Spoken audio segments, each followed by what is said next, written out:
the full-time mage. The extreme lightning. This video is purely for entertainment and does not infringe on copyrights or laws. The rights to the novel and image belong to the original author. We do not claim ownership. Don't like waiting and want to listen to this fanfic in full now? Subscribe to our Patreon, where you'll find the best fanfics. Chapter 276. You Are Mine.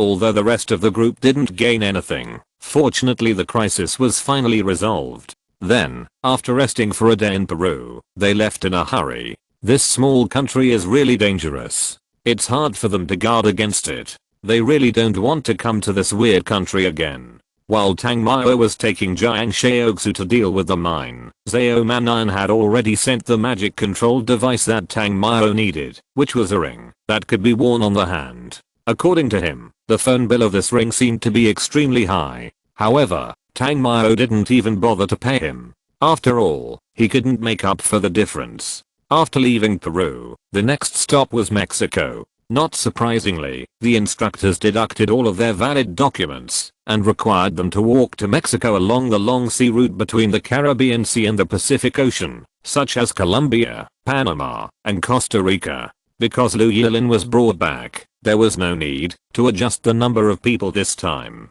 The official team members have also changed. Not only them before, but also Emofan, Zhao Manan and Munigio have become official team members. It shouldn't have been, but the three of them are all strong, and the others can't be replaced because of the power behind them. So, they all became official team members. Of course, in fact, during the world competition, only a few people can play, so it doesn't matter if there are a few official players. In this way, it can also show that China has a lot of talents. Zhao Manan walked along the way and said with full of resentment, "Damn it. This sea and land is as long and narrow as the Heihang continent in one piece." It's the rhythm of walking from Xiamen, Fujian to Shenyang and Dalian.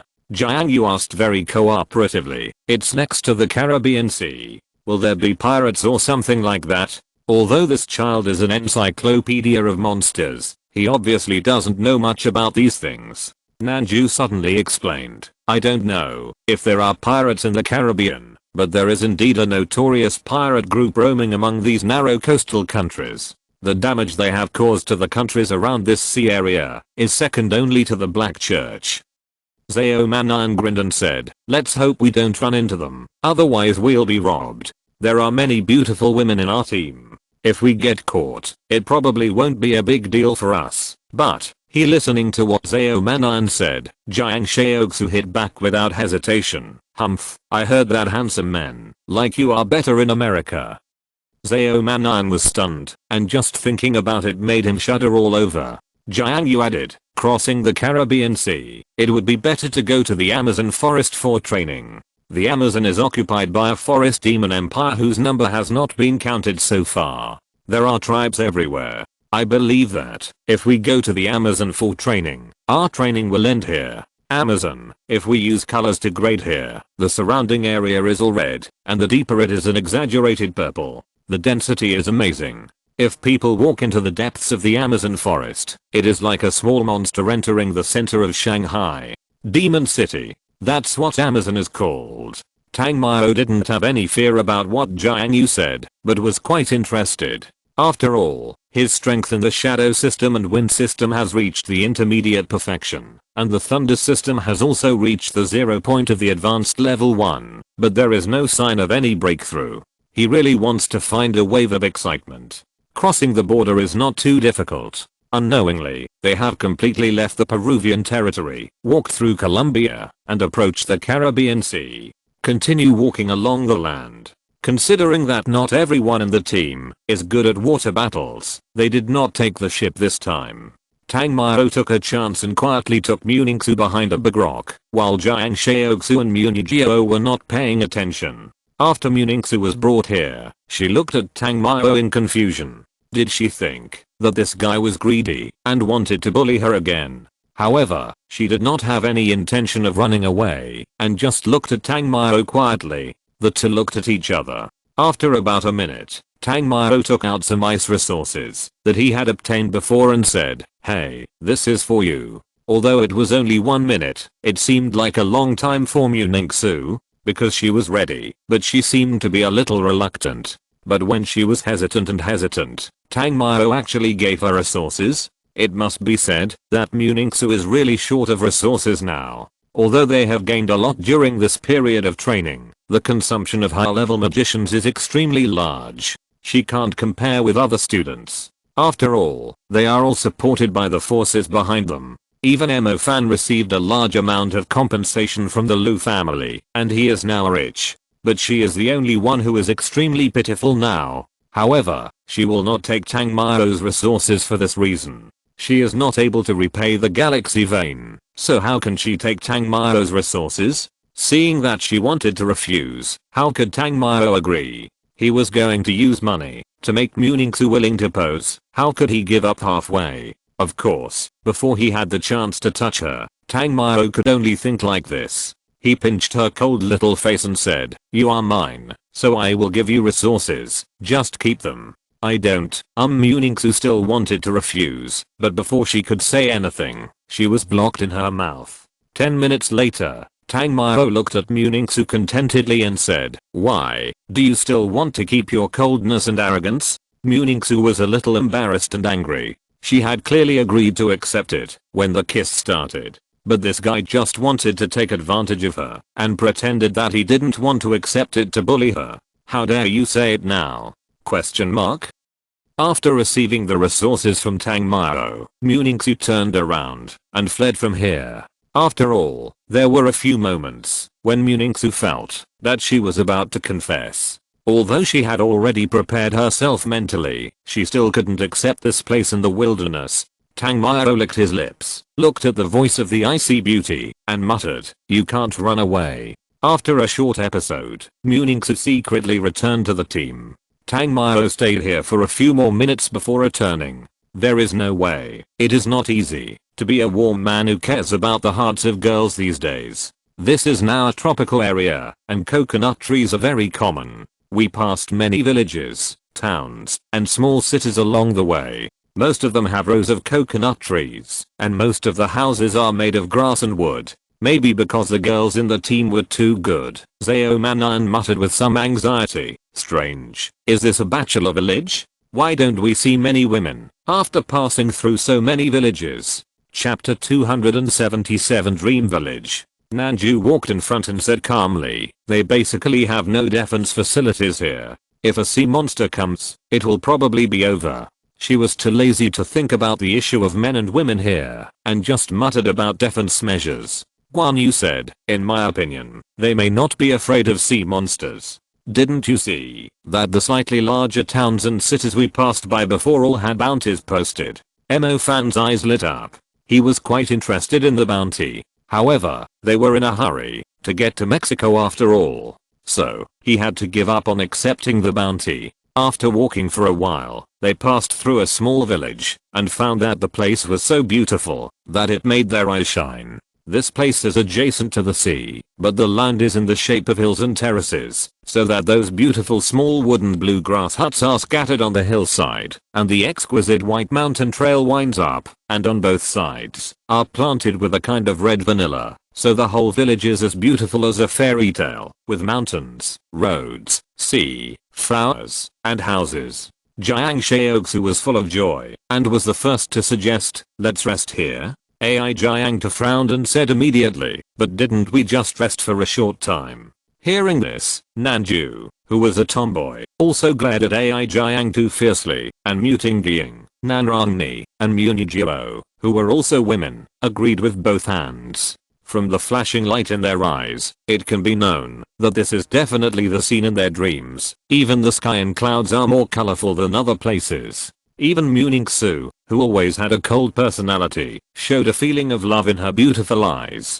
Although AI Jiang was a little silly, it didn't mean that he was a tiger. After seeing the looks of the girls, he agreed to rest here, and then everyone entered this small herb village. The red vanilla on the roadside exuded a very elegant fragrance, which was not at all greasy, even if it was all over the mountains. Walking on this hiking trail was refreshing. It felt like walking a few more steps would lead to a small house made entirely of cream cakes, strawberries, and fruits. This is simply a dream village. I like it so much. I'll find a good husband in the future and bring him here to spend the rest of my life. Jiang Shaoxu said casually, but the fox eyes never left Tang Mao. Just as everyone was about to step into this small herb village, they found a large fence on the road to the village. There was a small thatched pavilion, and inside there was a woman with pendants all over her body. She glanced at the group of people from the Guofu team. At first, her eyes looked a little strange. I don't know why there are Asians here, or what?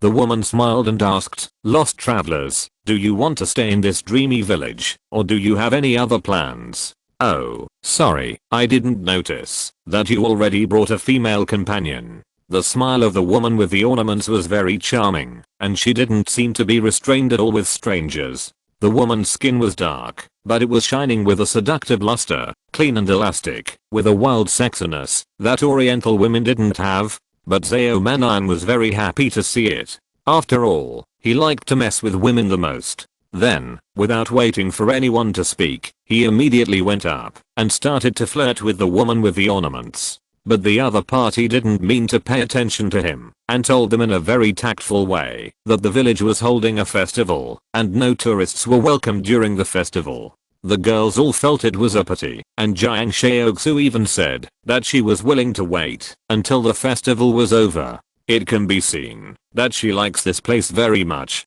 but AI Jiangtu would not agree. After all, they had a mission to accomplish. If they had to stay for a while every time they saw such a beautiful place along the way, what were they going to Venice for? What was the point of playing in the national government competition? He could indulge her a little, but that did not mean he could meet all the requirements of the team members. In the end, everyone had no choice but to leave. Zhao Manan was still reluctant to flirt with her, but she acted like a big sister who was not interested in her little brother, which made Zhao Manan feel hurt. He had not eaten meat for a long time. It was rare to meet someone who could satisfy his craving, but she just didn't give him a chance. Of course, Zhao Manan understood that it was not because his charm had declined, but because he did not have enough time. Ai Jiangtu had no intention of staying, so he turned around and led the way. Since they could not enter here, they would need to stop in a nearby town before dark, so they would not stay here for long. Just after going down the mountain, Tang Mao said, I'm very interested in the festival here. You go first. I'll meet you in the town in the evening. Me too, me too. Jiang Shaoxu jumped out immediately and insisted on sneaking up with Tang Mao. Moreover, in her opinion, this was the hint given to her by the dogman. Although the other girls were also very interested in this place, they were not as undisciplined as Tang Mao and the others. Ai Jiangtu and Nanju had no way to deal with Tang Mao and Jiang Shaoxu. They had to tell them to return to the team early and continued on their way. Seeing Tang Mao and the others return, Zhao Manan said a cruel word, damn it, I can subdue that woman before dark. After saying that, he turned around and walked towards the small pavilion. Ai Jiangtu didn't say anything about this. After all, there was no difference between 2 and 3 people. The reason why Tang Mao wanted to go back was naturally because the beads were shining. Since there was energy here that could replenish the beads, he would naturally not miss it. With Zhao Manan flirting with the girl, the woman was attracted.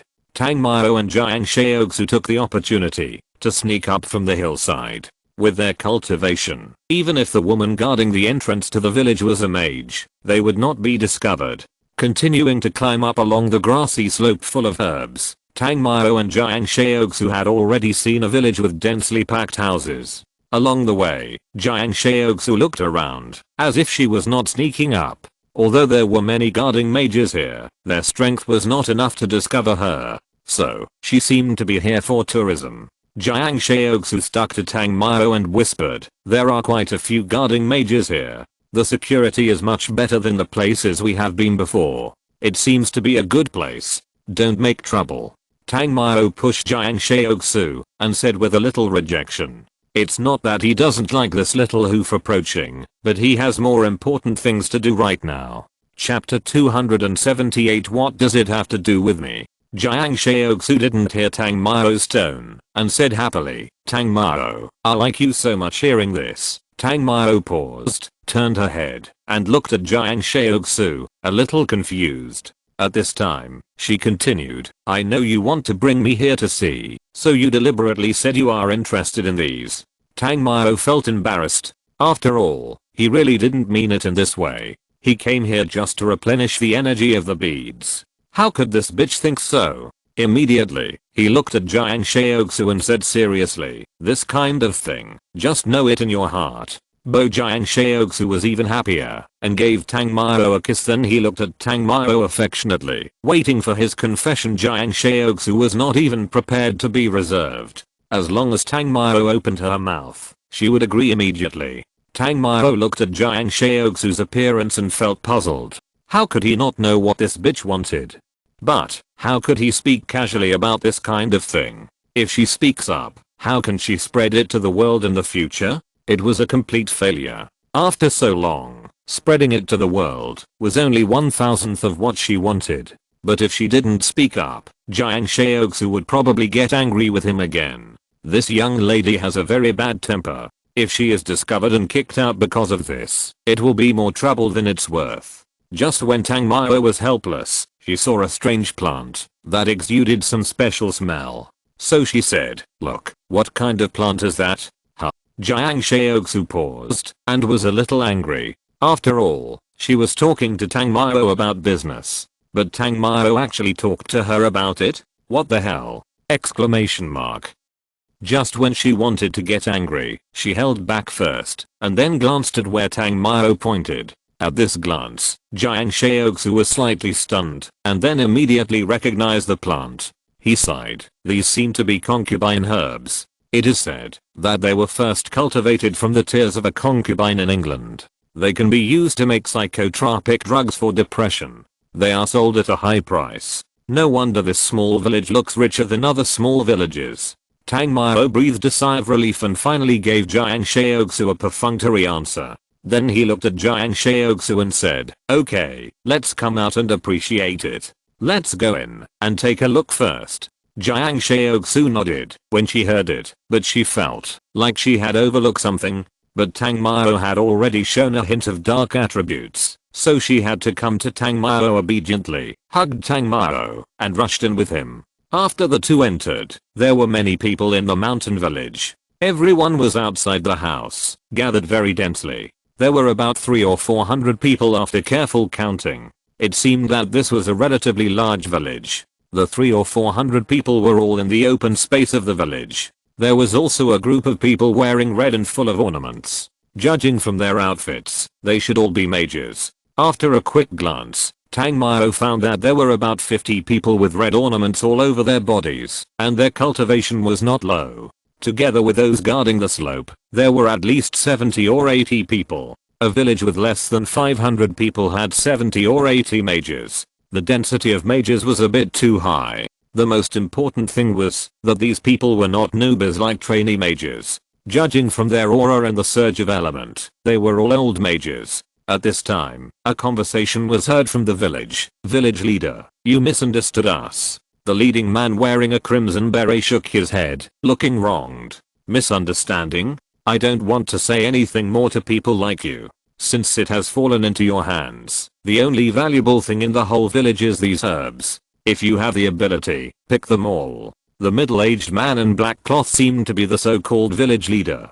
At this time, his face was a bit firm. The man in the crimson hat laughed again and said, I'm a very reasonable person. If you don't believe me, you can ask those people who have been taken care of by me, Zyge. They have never had any fear or discomfort about my behavior. On the contrary, most of them would be grateful for my persistence in morality. I said, I'm not an unforgivable bad guy. I'm also a businessman who is willing to do business with you. The people in your village, the houses in your village, the land in your village, and the herbs in your village already belong to me. As long as you pay enough money to buy them back, I will take my brothers away. Asshole, these originally belonged to us. When did they belong to you? You robbed our things, surrounded our village, and asked us to pay to buy these things back ourselves. Do you think we are fools? A fiery girl rushed out of the crowd and spat at Zyge fiercely.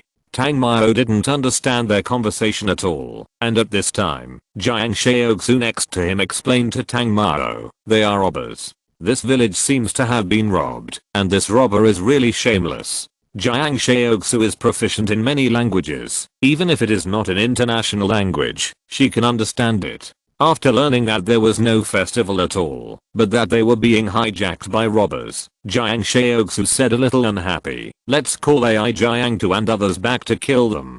Tang Mao shrugged, with no intention of meddling in other people's business, and refused. "Whether they are shameless or not, it's not our business. It's not like there are no people in charge in this country." "Why is that?" Jiang Xiaoxu pouted, a little dissatisfied with Tang Mao's ruthlessness. Looking at Jiang Xiaoxu, who looked chivalrous, Tang Mao said calmly, "If you are in danger, I will definitely not ignore it. But who are they, and what do they have to do with me? Moreover, if we help them, we can only drive away the robbers at the moment, but we will not stay here to protect them forever, right? At that time, they will be retaliated more fiercely, and may even blame us in the end.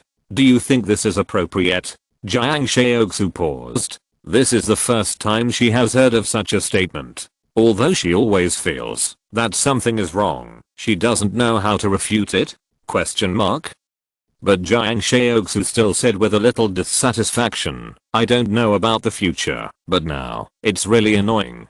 Generally, robbers will rob others' things and leave immediately, and sell the stolen goods after the storm. But they robbed others' things, and asked the robbed people to buy them back with money? This group of robbers is simply damnable." Chapter 279, One-Sided Massacre. Seeing Jiang Xiaoxu like this, Tang Mao said again, "But if we go to rescue them, not only will we be outnumbered, but they still have a lot of hostages in their hands. Are you willing to lose our lives because of them?" Jiang Xiaoxu paused again. She suddenly realized that sometimes she looked at things a little inconsiderately. As Tang Mao said, in the end, they not only couldn't save people, but they might also get themselves into trouble. But when Jiang Xiaoxu saw that the leader Zige's men couldn't hold back, and their eyes were shining as they scanned the young and energetic girls in the villages, Jiang Xiaoxu was furious. After all, as a woman, she hated this. It seemed that, because of the beautiful and bright vanilla here, the girls in the village were more watery and sexy than those in other places. The robbers were not just robbing money. If they had enough time, they would definitely intensify and do more shameful things. You can't expect a person who has already had evil thoughts and is blinded by sin to really be able to restrain the desire for a chain reaction. Tang Mao Jiang Xiaoxu wanted to contact AI Jiang Tu and others, but the signal was blocked. He couldn't ask for help. Helplessly, he could only look at Tang Mao. Tang Mao sighed slightly, and then said, "Then listen to me when you go out." In fact, he didn't want to get involved in these things, but he was afraid that, even if he didn't want to get involved, he would probably kill himself. Seeing Tang Mao agreed, Jiang Xiaoxu said happily, "Okay." No matter what this dogman said, he would agree when he saw that he had a need. Jiang Xiaoxu was still very happy about this. "Hey, you two." Just when Zige couldn't bear it anymore and was about to get angry, he suddenly saw two Asians coming over from the bushes, shouting in Interlinga. These two people walked straight from his men and came directly to Zige like outsiders. Zige's red decorated mages were all stunned, wondering where these two young Asians came from. The most important thing is that Zige was puzzled. How dare these two young Asians? They just walked in front of him so arrogantly. Immediately, Zige responded arrogantly in Interlinga, "Yellow-skinned monkeys, you are tourists, you are unlucky, you just happened to run into our red decoration guild people working. The girl next to you is not bad, I will give you a chance, come up with a price that satisfies me, and buy her back." Tang Mao sneered, and then said, "She is priceless." Zige grinned, very happy. It seems that he is very satisfied with what Tang Mao said. Then he said, "Then leave all the valuables on you, otherwise you can't take her away." Boom. And just as he finished speaking, a thunderbolt suddenly struck directly. It struck Zige. Zige's strength is not bad, and his reaction is also quite fast. At the moment, when the thunder fell, he protected his head. Then he rolled along. Unfortunately, his speed and reaction were not slow, but he underestimated Tang Mao's thunderbolt. This thunderbolt was extremely fierce. Moreover, the range was extremely wide. A thunderbolt directly bombarded his body. One blow seriously injured him. Zyge's face was about to be distorted, and he pointed at Tang Mao and said, "You, Ice Vine." Since he had chosen to attack, Tang Mao naturally wouldn't talk nonsense with him. A large area of ice domain was emitted instantly, directly freezing the slow-reacting robber mages of the Red Ornament Guild into ice sculptures. And those who were stronger, although not frozen, were also shocked, because they really didn't expect that these two young men and women from Asia would be so strong. Exclamation mark.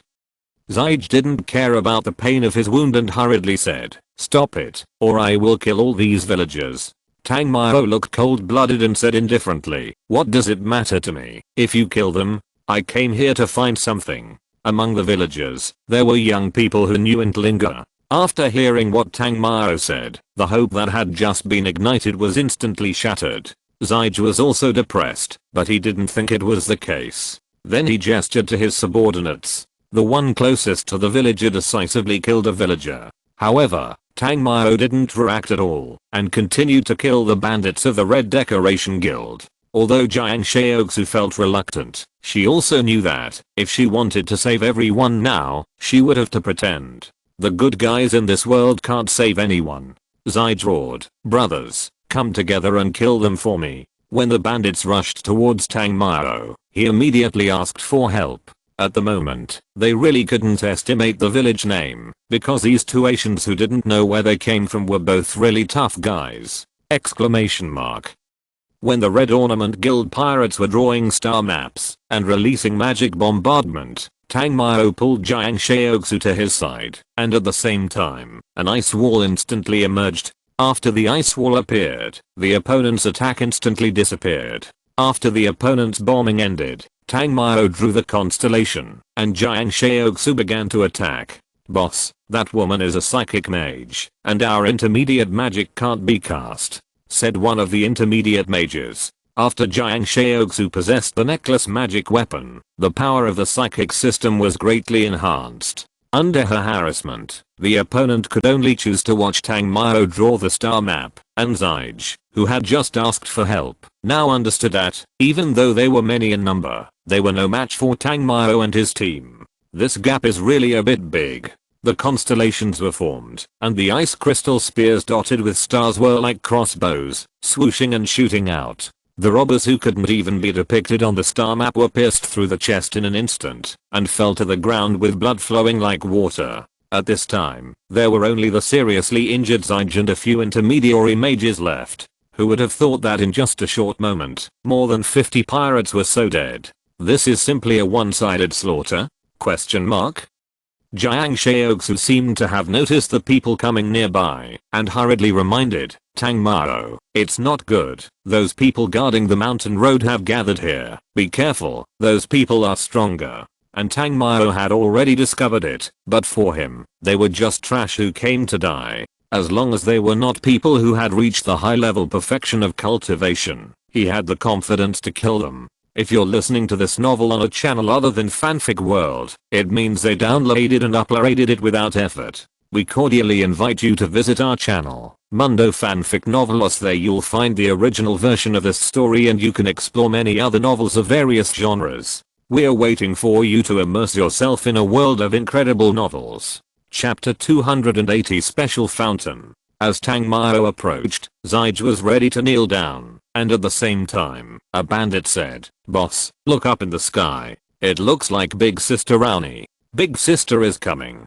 The few bandits who survived were relieved when they saw their boss coming. The golden wings caught everyone's attention, and the female leader Rowney fell from the sky, accompanied by a handsome man with golden hair, with a proud look on his face. Oh, there are quite a few of them, more than 300, but don't worry, judging from their aura, they are all a bunch of scum. Zhao Manian, who didn't know the truth, glanced at the villagers wearing colorful clothes and smiled disdainfully. In his opinion, this scene is easy to identify. Those wearing red clothes with pendants are like Aoni, and they must be the villagers of this small village of Vanilla. And the more than 300 people gathered together are not good people at first glance. They want to come to this small village, to do evil by relying on their large numbers. Do they really think there is no justice in this society? Question mark.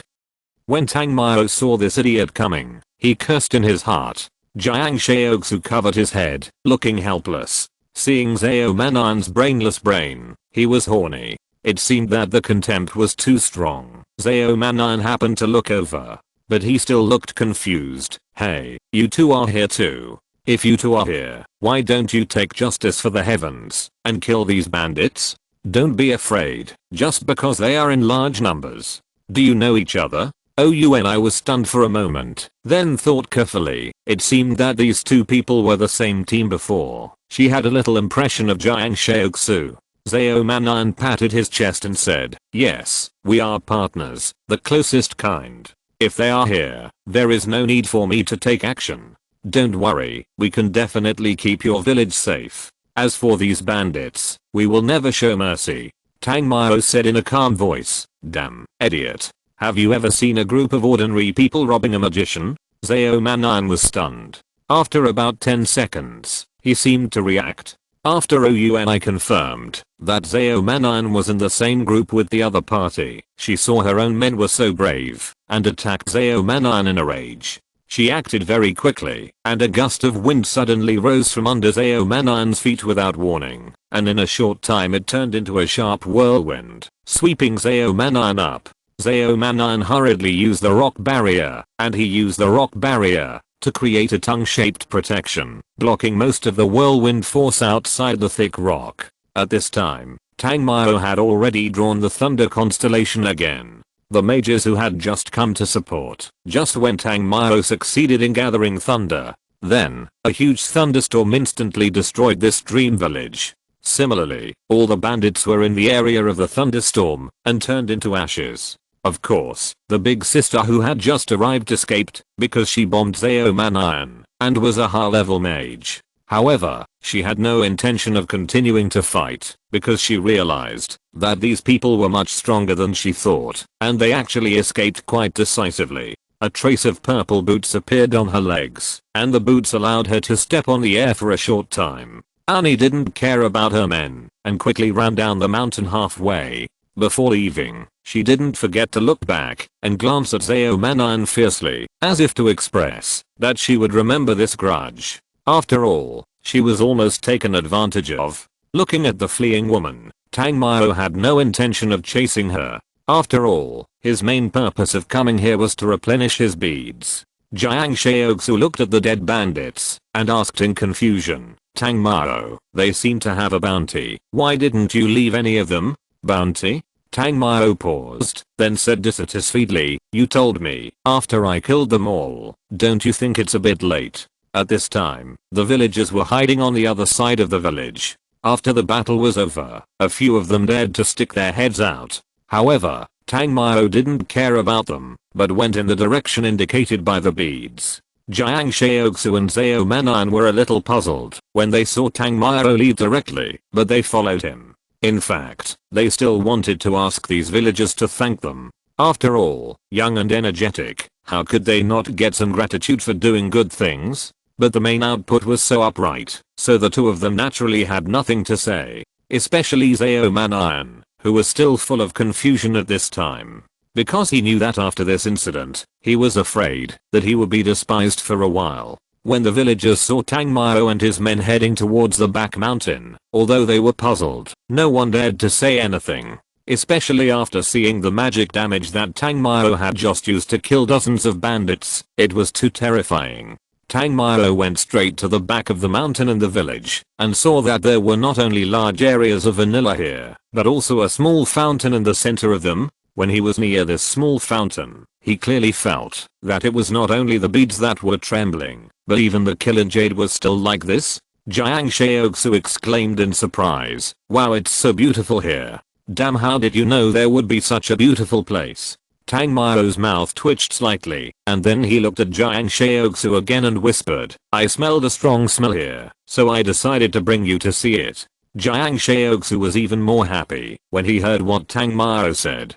He happily wandered around in the vanilla pile, and Zhao Manan turned around and left after seeing that the couple was going to abuse the dog. At the same time, he was still cursing. After all, he could have been on base just now, even though the opponent was the bandit leader. After seeing Zao Manan turn around and leave, and Jiang Shaoxu indulged in the vanilla again, Tang Mao came to the small fountain with some curiosity. Then he put the bead on it, and the bead quickly began to absorb energy. However, just like in the ruins before, it only absorbed 1/3. Now the energy in the bead has 2/3. After the bead absorbed it, Tang Mao put the killing jade at the fountain again. I saw that the endless source of water was sucked into the killing jade. Tang Mao was a little puzzled. This was the first time he saw killing jade interested in something other than totems. Exclamation mark. Tang Mao looked around and wondered, could it be that there are Chinese totems here? A new month has begun. If the average subscription remains, the main text will still make you happy. You can also write about the fan. Chapter 281, Advanced Shadow. When the Killin finished absorbing, the fountain suddenly disappeared. Moreover, the vanilla nearby also withered rapidly. Tang Mao was stunned, but did not study it carefully. After all, he had already got what he wanted, so why would he care about it? After Jiang Shaoxu discovered the changes in the vanilla, he complained with dissatisfaction, "What's going on?" Tang Mao walked over and pretended not to know. "What's wrong?" Jiang Shaoxu said with some doubts. "Look, the vanilla here seems to be withering. It's just a pile of broken grass. What's there to care about?" Hearing this, Jiang Shaoxu paused, and Tang Mao paused. As soon as the same words came out, it was nothing. He said something he shouldn't have said. "After all, didn't you bring me here to enjoy the beautiful scenery?" Jiang Shaoxu was a little angry, but he still endured it and said, "Yes." Tang Mao responded without any hesitation, and then said, "But this is just a pile of broken grass. You see, it withers and withers. I really don't understand why you want to live here." He didn't expect that this place was rich in this, because of this fountain. The moment Tang Mao received the Killing Jade, he suddenly felt that he seemed to have obtained a large amount of energy. He immediately understood that this energy seemed to be not only absorbed by the beads, even he could absorb it. Question mark? Soon, Tang Mao understood that the reason why Kilin was interested was actually because it knew that this energy could be refined to improve its strength. He was not in a hurry to use this powerful power to break through. Instead, he said, "Okay, stop looking. You've already seen it and played it, so you should be satisfied, right?" Tang Mao said as he pulled Jiang Shaoxu into his arms, sniffed and said, "You smell really good. Compared to that pile of grass, you smell the best." Jiang Shaoxu rolled his eyes at Tang Mao and said, "You're the only one who can talk." After coaxing Jiang Shaoxu and taking Zao Manan, who was full of resentment, the three of them left here. At dusk, in a large seaside town, they followed some marks left by Nanju and rushed to the location of the other team members. When Tang Mao, Jiang Shaoxu, and Zao Manan arrived at their residence, the others seemed to be practicing in their rooms, or they went out to do their own things. The three of them didn't pay too much attention, but were taken to their own residences. When Tang Mao was taken to the room, he looked at the service staff and asked in doubt in interlingua, "Are all our team members out?" "This? I'm not sure, sorry." The service staff also responded in interlingua. Tang Mao looked at the room next to him and said, "Whose residence is this?" "Do you know?" "It's the residence of a woman with silver white hair." "Okay, I know. Sorry for the trouble." After asking, Tang Mao returned to the room. When he entered, he used the power of the shadow system to sneak into Muningsu's room. But unfortunately, the little girl was not there. Then he sat on the bed and began to practice meditation. With the power given by the Killing Jade and the fact that the shadow system had already reached the intermediate level, Tang Mao began to attack the nebula barrier of the shadow system. After an unknown amount of time, Muningsu opened the door and walked in. She seemed to be in a good mood, with a slight smile on her face. But when she came back and saw Tang Mao, she was stunned instantly. This man is really too much. How can he just run away to a girl's room? However, when Muningsu saw the shadow aura flowing around Tang Mao, she did not open her mouth to rebuke him, because she could see that Tang Mao was advancing. As far as she knew, Tang Mao had already advanced to the high level of ice, thunder, fire, space, and summoning. unexpectedly. Now the sixth element, shadow, was also advanced. Even she couldn't help but think of the word evil in her heart. And her talent, in front of Tang Mao, seemed really not enough. At the same time, Muningsu's heart softened. After all, Tang Mao had so many elements to practice, but after extorting a wave of resources, he didn't forget to give her half. Maybe it was because of the first time, so the second refusal was obviously even more powerless. She knew that, although Tang Mao's behavior was excessive, she had to admit that she had slowly fallen under the money and shameless advantage of her. After being dazed for a moment, Muningsu wanted to leave the room and let Tang Mao break through quietly. And just when she turned around to open the door, she suddenly found that there were two big hands in front of her? At this time, the room was already pitch black. Even the lights were completely covered.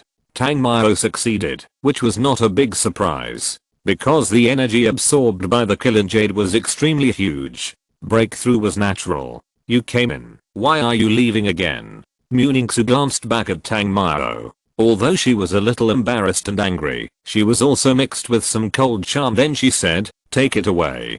Take what away?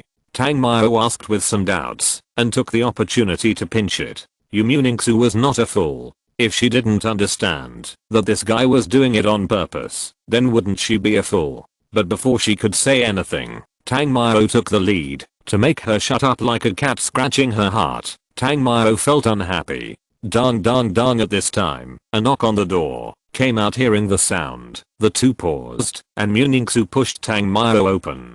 Tang Mao was a little puzzled and cursed in his heart. It's that idiot who ruined my business. Tang Mao, are you there? At the same time, Mu Nigio's voice came over. When Tang Mao heard that it was Mu Afei, his temper just now disappeared instantly. Muningsu pulled away from Tang Mao and whispered, aren't you going back? Tang Mao asked half jokingly, it's late at night. Mu Nigio came to see me, and you still let me go. What does it have to do with me? Muningsu's voice was still very cold, as if she really didn't care about these. Although he liked this kind of girl very much, but Tang Mao was very puzzled, because when she said this, he always felt as if he was not cared about at all. Because he was unhappy, Tang Mao reached out and pulled Muningsu back and pressed her against the wall. Looking at her, he said, what position do I hold in your heart? Muningsu looked at Tang Mao, who was so close to her, turned her head and looked to the side and replied, Mu Nigio might have something to do with you. The more Tang Mao listened to her talking, the more unhappy he became. He pressed himself against Muningsu's neck and said, I'm asking you, what position do I hold in your heart?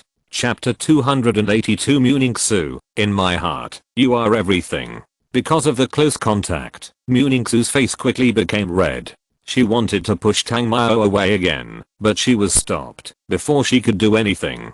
Tang Mao said again, answer me. Knowing that if she didn't give an answer today, Tang Mao would not let it go. Muningsu said, all. Then she said, do you believe it? Tang Mao did not respond, but directly proved it with actions. This time, Muningsu did not refuse. However, she felt a little uncomfortable. Especially Tang Mao used this method to confirm the truth of what he said. At this time, Mu Nigio had left outside Tang Mao's door. In her opinion, as long as Tang Mao was there, this dogman would definitely not ignore her at this time. Of course, Mu Nigio did not think too much, but just thought that Tang Mao had not come back yet. In fact, she was just a little worried. After all, it was a foreign country. The dream village looked good, but they were not allowed to enter. They had to go in to see what it was like. This was why Mu Nigio came to see it at this time. Mu Nigio told herself that if Tang Mao hadn't come back tomorrow morning, she would go back to see him. Otherwise, she would be a little worried. After hearing that there was no movement outside and Mu Nigio had left, Tang Mao did not continue to explore, but let go of Muningsu. I believe you. After saying this, Tang Mao turned into a black shadow and left Muningsu's room. Muningsu didn't come back until he had been gone for a long time. She thought that tonight would be the day of her transformation. Although she felt a little wronged, she was not unacceptable. After all, Tang Mao had helped her too much, and the only one she could repay was herself. After leaving Muningsu's house, Tang Mao did not go back to her own residence, but prepared to look for Muningyo. However, as soon as he left, he felt a little embarrassed. He had just arrived. How could he know where Muningyo lived?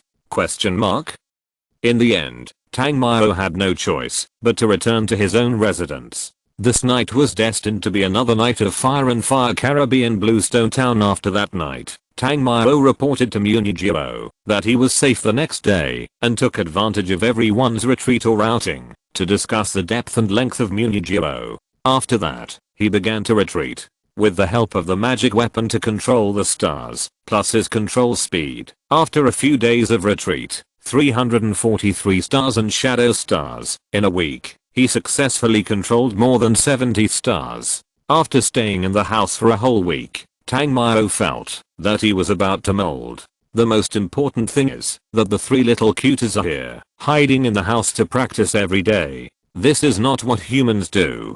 After leaving the room, Tang Mao ran into Nanju, who was hurriedly gathering everyone. At the moment, when Nanju ran into him, he stretched out his hand to stop her. And the position is just right. Nanju's is not particularly big, which is the biggest shortcoming of this neutral beauty, but if hers is very big, it will lose her neutral beauty. Being blocked, it is still so accurate. Nanju immediately stepped back a few steps and stared at Tang Mao with an angry face. That look almost wanted to tear him into pieces. You did it on purpose. Tang Mao said calmly. What? I just want to stretch my shins. Nanju's pretty face turned red with anger, and she said angrily, you are a space mage. How could you not know that I was turning the corner? Tang Mao smiled evilly. You are a sound mage. Didn't you hear my footsteps? You knowing that this guy's mouth cannon is no worse than his strength. Nanju can only admit it. After all, it is not the first or second time that he has been taken advantage of, especially the last time in the ruins with the ban. The more he thought about it, the more unhappy he became. Finally, Nanju snorted coldly. Then he said, we have a new training mission. What mission? Nanju replied, didn't you encounter a bandit gang a few days ago? This time our training mission is to arrest the members of the Caribbean Red Ornaments Guild.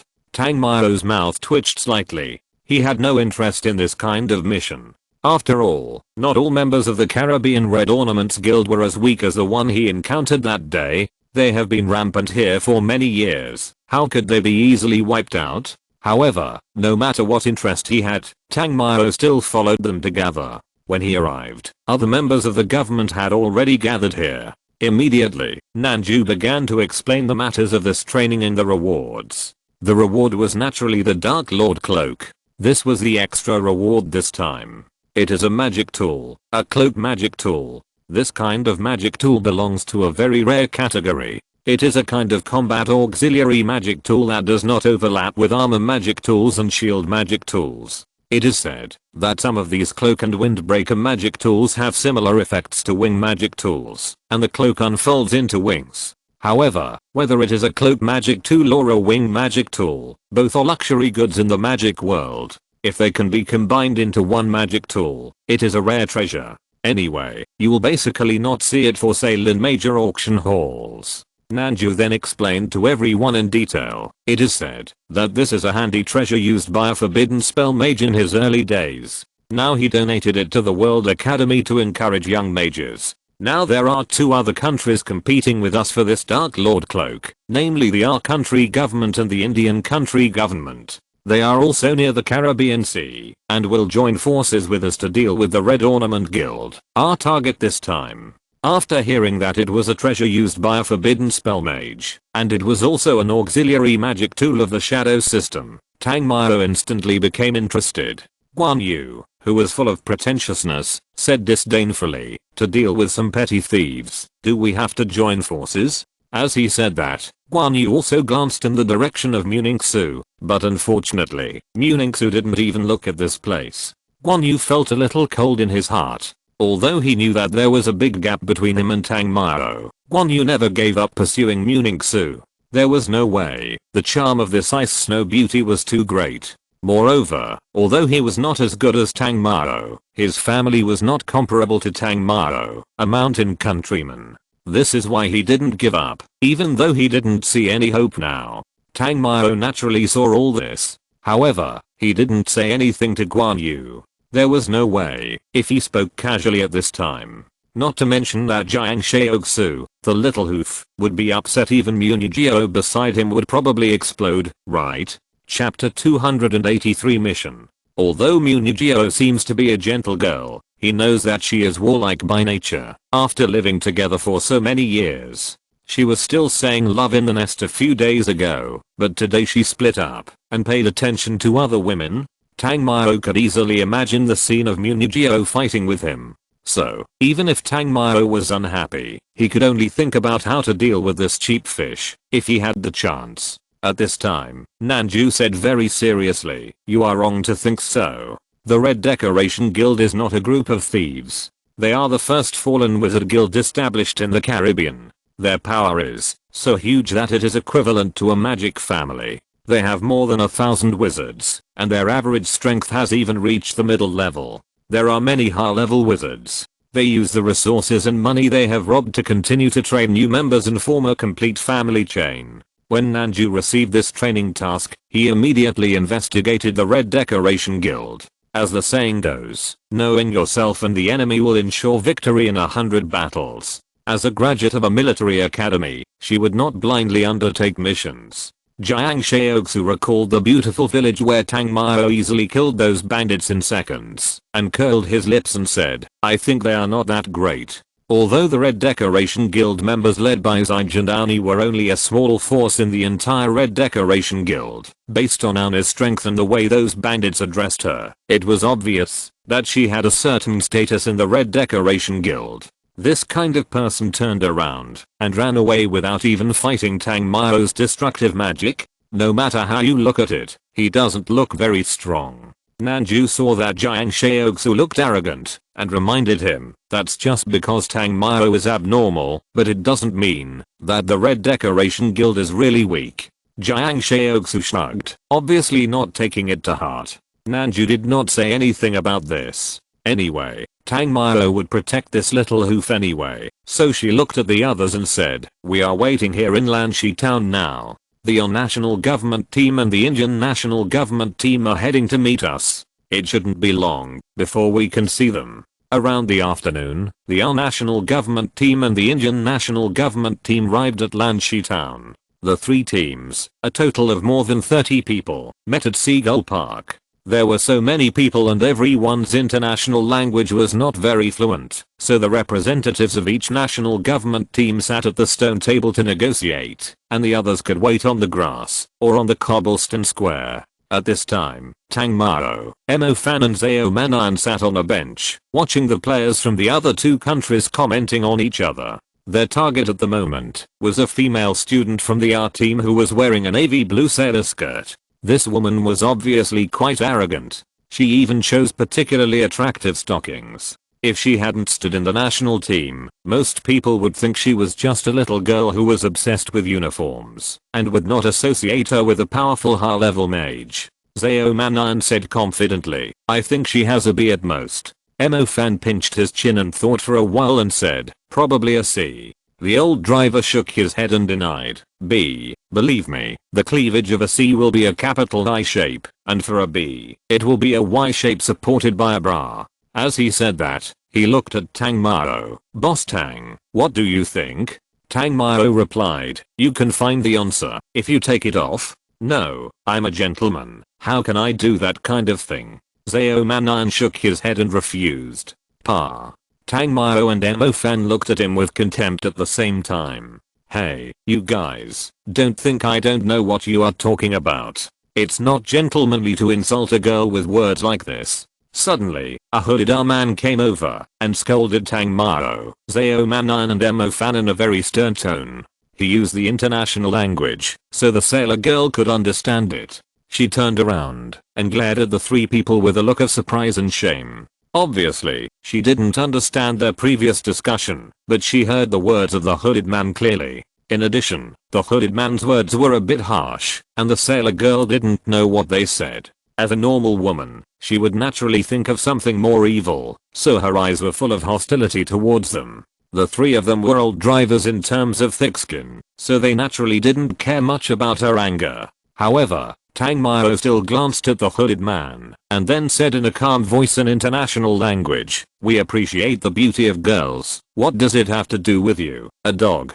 Zhao Manan also stood up and said, "We are just talking about an appreciation of beauty. Why did you say it became so unbearable and vulgar?" "I said I like her stockings and her breasts. It's none of your business." Zhao Manan did react quickly enough and immediately corrected the meaning of the scheming Japanese man's words. "Ming Bushing, forget it, they don't have any bad intentions." When the sailor girl heard this, she was reasonable and didn't care too much. After all, she was beautiful and this outfit was not for these stinky men to appreciate, right? The man named Ming Bushing was obviously very angry because Tang Mao hit his sore spot. Moreover, the most important thing was that he really didn't win the heart of this soft girl. Immediately, he stared at Tang Mao and said angrily, "What did you say? If you have the guts, say it again. Dog like her, even if I say it 100 times, what can you do?"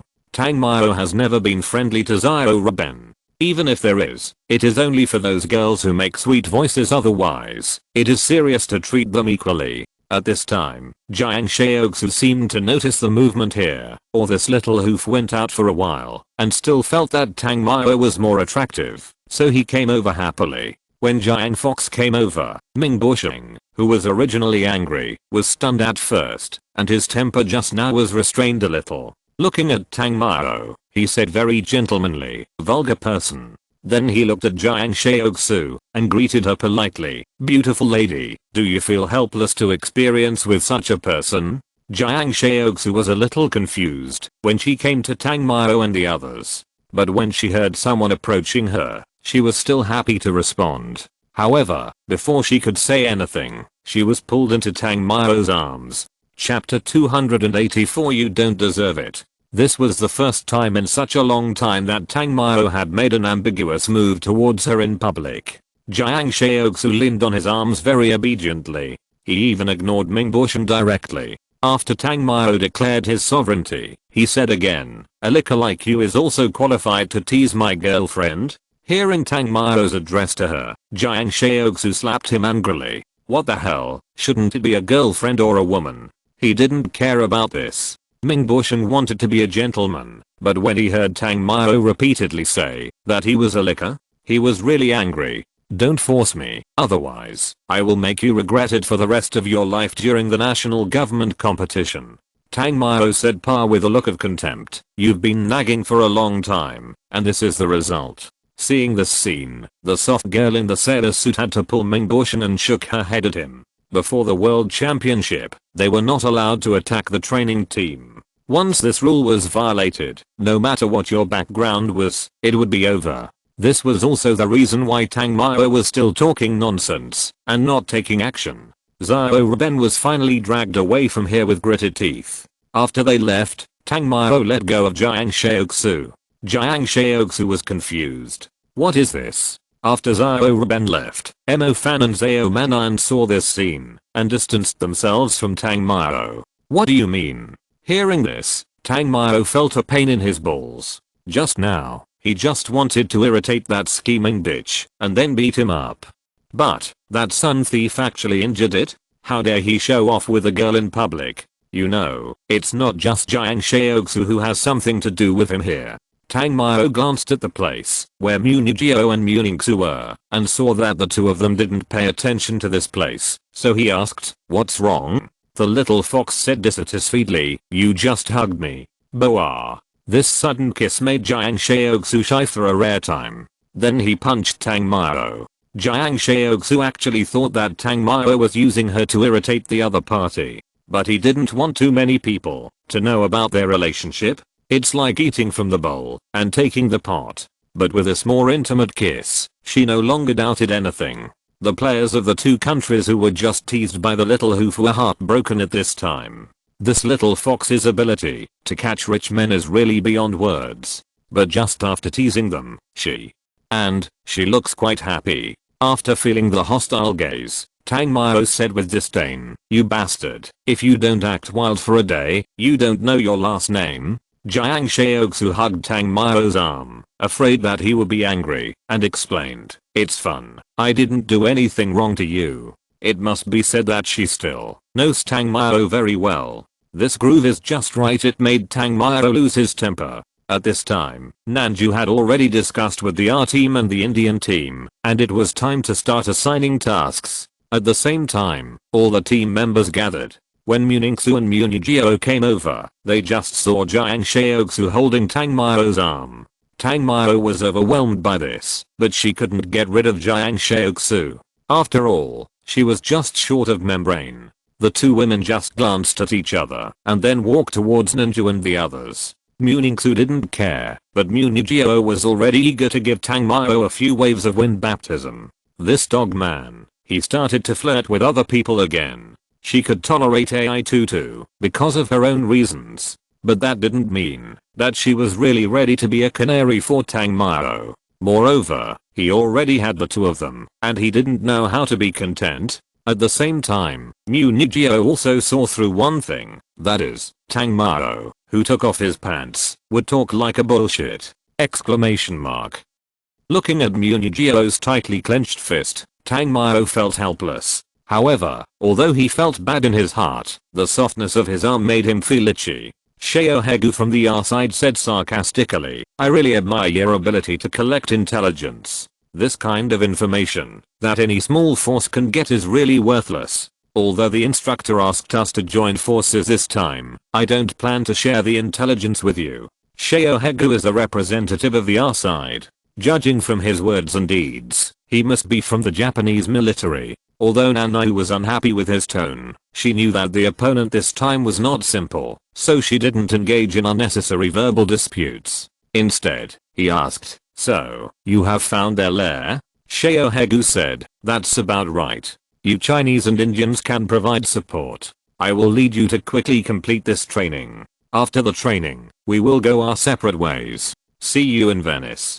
Nanju had no objection to this. After looking at AI Jiangtu and seeing that he agreed, he nodded and said, "If you do have accurate information, it's not impossible for me to be your support." Indian Fangbanji also nodded. The most difficult thing for everyone now is that they don't know where to start. They have not been here for long. The people of the Red Ornament Guild are cunning and well hidden. Even the Freedom Temple has no good way to deal with them. It is impossible for them to find a breakthrough in a short time. Since I has accurate information, the other two parties will cooperate and complete this bounty mission together. They are very happy. Ming Bushing, the scheming bitch who came over, immediately put forward an important condition. As promised, this important information was provided by us, so the Dark Lord cloak should also belong to us.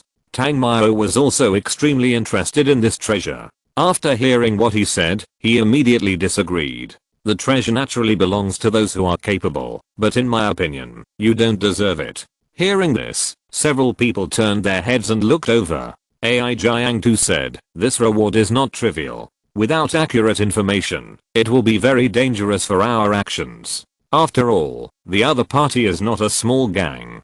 Tang Mao shrugged and then said, "If it is not based on strength, but just some information to get the reward, then I won't participate. Intelligence is important, but if you can't take down the bandit leader, what's the use? You can't just do the work and throw the benefits to others." Moreover, Tang Mao didn't think it was difficult to obtain the location of the Red Decoration Guild. Just catch a few spies. Chapter 285 Red Ornament Guild. Our side heard this. They were also a little unhappy. After all, everyone is an outstanding representative of their own country's academy. Who doesn't have some temper? Especially the scheming bitch who was already unhappy with Tang Mao. After hearing what Tang Mao said, she almost couldn't help but take action. But he was stopped by Xiao Hegu. Then Xiao Hegu looked at Tang Mao and said, "In this case, then you Chinese country will take the lead. As for the ownership of the magic tool, it will be decided by the instructors in the end." Without waiting for AI Jiangtu and Nanju to speak, Tang Mao agreed directly. The two of them were all black lines. Looking at Tang Mao, they were also full of helplessness. After all, it's okay to disobey orders at ordinary times, but why do you have to make trouble at this time? The Pirates of the Red Decoration Guild are a large organization. If someone is accidentally injured, it will be a huge responsibility. Tang Mao seemed to see their worries and then said, "Don't worry, it's just a group of pirates, nothing will happen." In the end, after the decision was made, everyone dispersed. The three teams went back to rest first, and they would set out at night. On the R side, the scheming bitch was a little unwilling. The captain Sheo Hegu comforted, "Don't worry, the things will definitely be ours in the end. And it's not bad for them to take the lead. After all, the head of the Red Decoration Guild is not a good person." The scheming man thought so, and then nodded. He also thought it was appropriate. Nanju and Ai Jiang to remain silent when they returned. Of course, they were not dissatisfied with Tang Mao's decision. When they were almost at the hotel, Nanju said, "This training mission seems to be a temporary arrangement, but it is obvious that our party knew about it earlier than us." Ai Jiang nodded and replied, "Well, maybe even the instructors didn't expect it to be like this. It has only been 2 days since the mission was arranged. If everyone received this temporary training mission at the same time, then our party would never have been able to get the information about the Red Ornament Guild's gathering in such a short time. Things like the Red Ornament Guild's gathering must be extremely confidential and often require people from the Inquisition or some hunters to spend several years lurking, investigating, and tracking. Although it is easy to catch spies, such core events are not so easy to obtain. Otherwise, how could the Red Ornament Guild exist until now? I will report this matter to the instructors, but the Red Ornament Guild is indeed doing all kinds of evil in this area. If we can deal with them, it will be a good thing." Ai Jiang said, and then looked at Tang Mao and said, "Are you sure that the other party will be the Red Ornament Guild?" The reason why he asked this was only because he knew that Tang Mao's elemental pet could reach the realm of the Supreme Monarch. Even if the time cannot last, if the Supreme Monarch takes action, these bandits are really no match. Tang Mao shook his head and said, "I'm not sure. After all, I don't know much about them." Ai Jiang and Nanju were stunned. "You are so arrogant, even if you are not sure?" Of course, they just think that Tang Mao must have a way to make little Yanji become a queen. However, what Ai Jiang and Nanju don't know is that after Tang Mao's shadow system reached a high level, he fed the remaining power to little Yanji. At this time, Yanji was still sleeping and digesting. The reason why he agreed was because he knew that it would not be just them who took action. "We will leave in the evening, so I will go around in Lanshi town first." Jiang Shaoxu was not going to go back. He looked at everyone and said something, then looked at Tang Mao. That seemed to mean that he wanted him to accompany him. But Tang Mao was still thinking about how to argue with Munijiro. "Finally, there is a girl who can relieve the pain of love sickness, but you can't make her angry. After all, the 5-fingered girl can't compare to the real girl. Then I'll go back to rest. There will be a fierce battle in the evening," Tang Mao said, and then walked into the locked place. Jiang Shaoxu pouted and was a little dissatisfied. At this time, Mu Tingying said, "You have to go shopping wherever you go." Seeing that Tang Mao was unwilling to accompany her, Jiang Shaoxu was still very disappointed. After hearing what Mu Tingying said, she smiled and said, "Of course, only in this kind of place can you buy some treasures. Do you want to go?" Although Mu Tingying said so, she is also a girl after all. Who can resist shopping? She replied, "Okay, it happens that I have to buy some things too." The two girls agreed and asked other girls. However, no one wanted to go together. Then they quickly left the team and walked along the town. Zhao Manan saw that someone had taken the lead to stroll around, so he pulled Demofan and left here stealthily. Zhao Manan said that he was in urgent need of some meat, especially since he had found something interesting in this town before, so he immediately dragged Demofan away. The reason why he didn't drag Tang Mao was because he was the winner in life. Zhao Manan was still very puzzled about this. You know, he has good looks, money, and talent and strength. Why can't he get the favor of the girls in the team? Even if it was Mu Tingying and Nanrangni, Zhao Manan felt that he could make do with them. He said he would make do with them, but in fact, he wanted to tease them. Of course, he didn't have this intention for Muningsu, Munijiro, and Jiang Hili. After all, he couldn't afford to offend them. And the last one, Nanju, was too lethal. So Zhao Manan could only drag Emofan along. After returning to the house, Tang Mao went to find Muningjiao. Unfortunately, Muningsu was there too. This was very embarrassing. If Tang Mao went in now, I was afraid that the small crisis might suddenly become big. Especially for Muningsu, it is not easy to win her heart. As for when the relationship between the two women became so good, it was naturally because of the relationship between the deserted city first and the training later. The two can be regarded as a pair of good sisters. Muningsu didn't have many friends. After all, most of the time, she practiced and practiced. And Muningjiao was obviously not Nanrangni because they had no interest relationship at all. So, the two chatted and became a pair of good sisters. Unfortunately, Tang Mao couldn't say it. In fact, in a sense, they are indeed sisters. With Muningsu here, Tang Mao could only give up explaining. After leaving her door, Tang Mao returned to her residence and continued to practice the control star. Not to mention, the magic weapon Zhao Manan got is still pretty good. Chapter 286 Jiang Shaoxu is surrounded. After dinner, several members of the national government had gathered at Seagull Park. Nanju was counting the number of people there. She was careful and soon noticed that Jiang Shaoxu was not in the team, so she contacted her with the communicator, hoping that she would return to the team as soon as possible. Unfortunately, there was no response in the communicator. Nanju asked, Mutingying, aren't you with Jiang Shaoxu? Didn't you see her? Mutingying shook her head and then said, we separated on the street. Why didn't she come back? At this time, the Indian and our people had all arrived. Xiao Hegu walked at the front of the team and said in an impatient tone, why are your people so undisciplined? This kind of thing cannot tolerate being late. Nanju judged, I think she is in trouble. Jiang Shaoxu is a girl with a more casual and independent personality, but she is also a girl who knows her limits. This time, clearing out the Red Decoration Guild is not a trivial matter. She has no reason to be late. The most worrying thing is that she can't be contacted through the communicator. Ming Bosheng said sarcastically, you are not afraid of leading the charge, so you deliberately sent one team member away, right? Although Tang Mao wanted to give him a beating, he obviously didn't have time to argue with him. Then Tang Mao looked at Nanju and others and said, you go first, I'll go find her.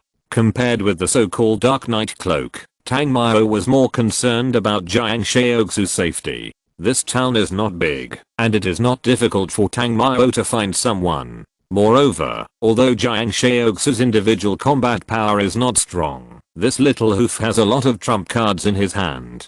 In addition, it has not been long since she parted with Mutingying, so Tang Mao can be sure that she is absolutely not in any danger. When Tang Mao left, the R-based Ming Bosheng was still constantly mocking and sarcastically mocking him. However, he was obviously the one who was ignored.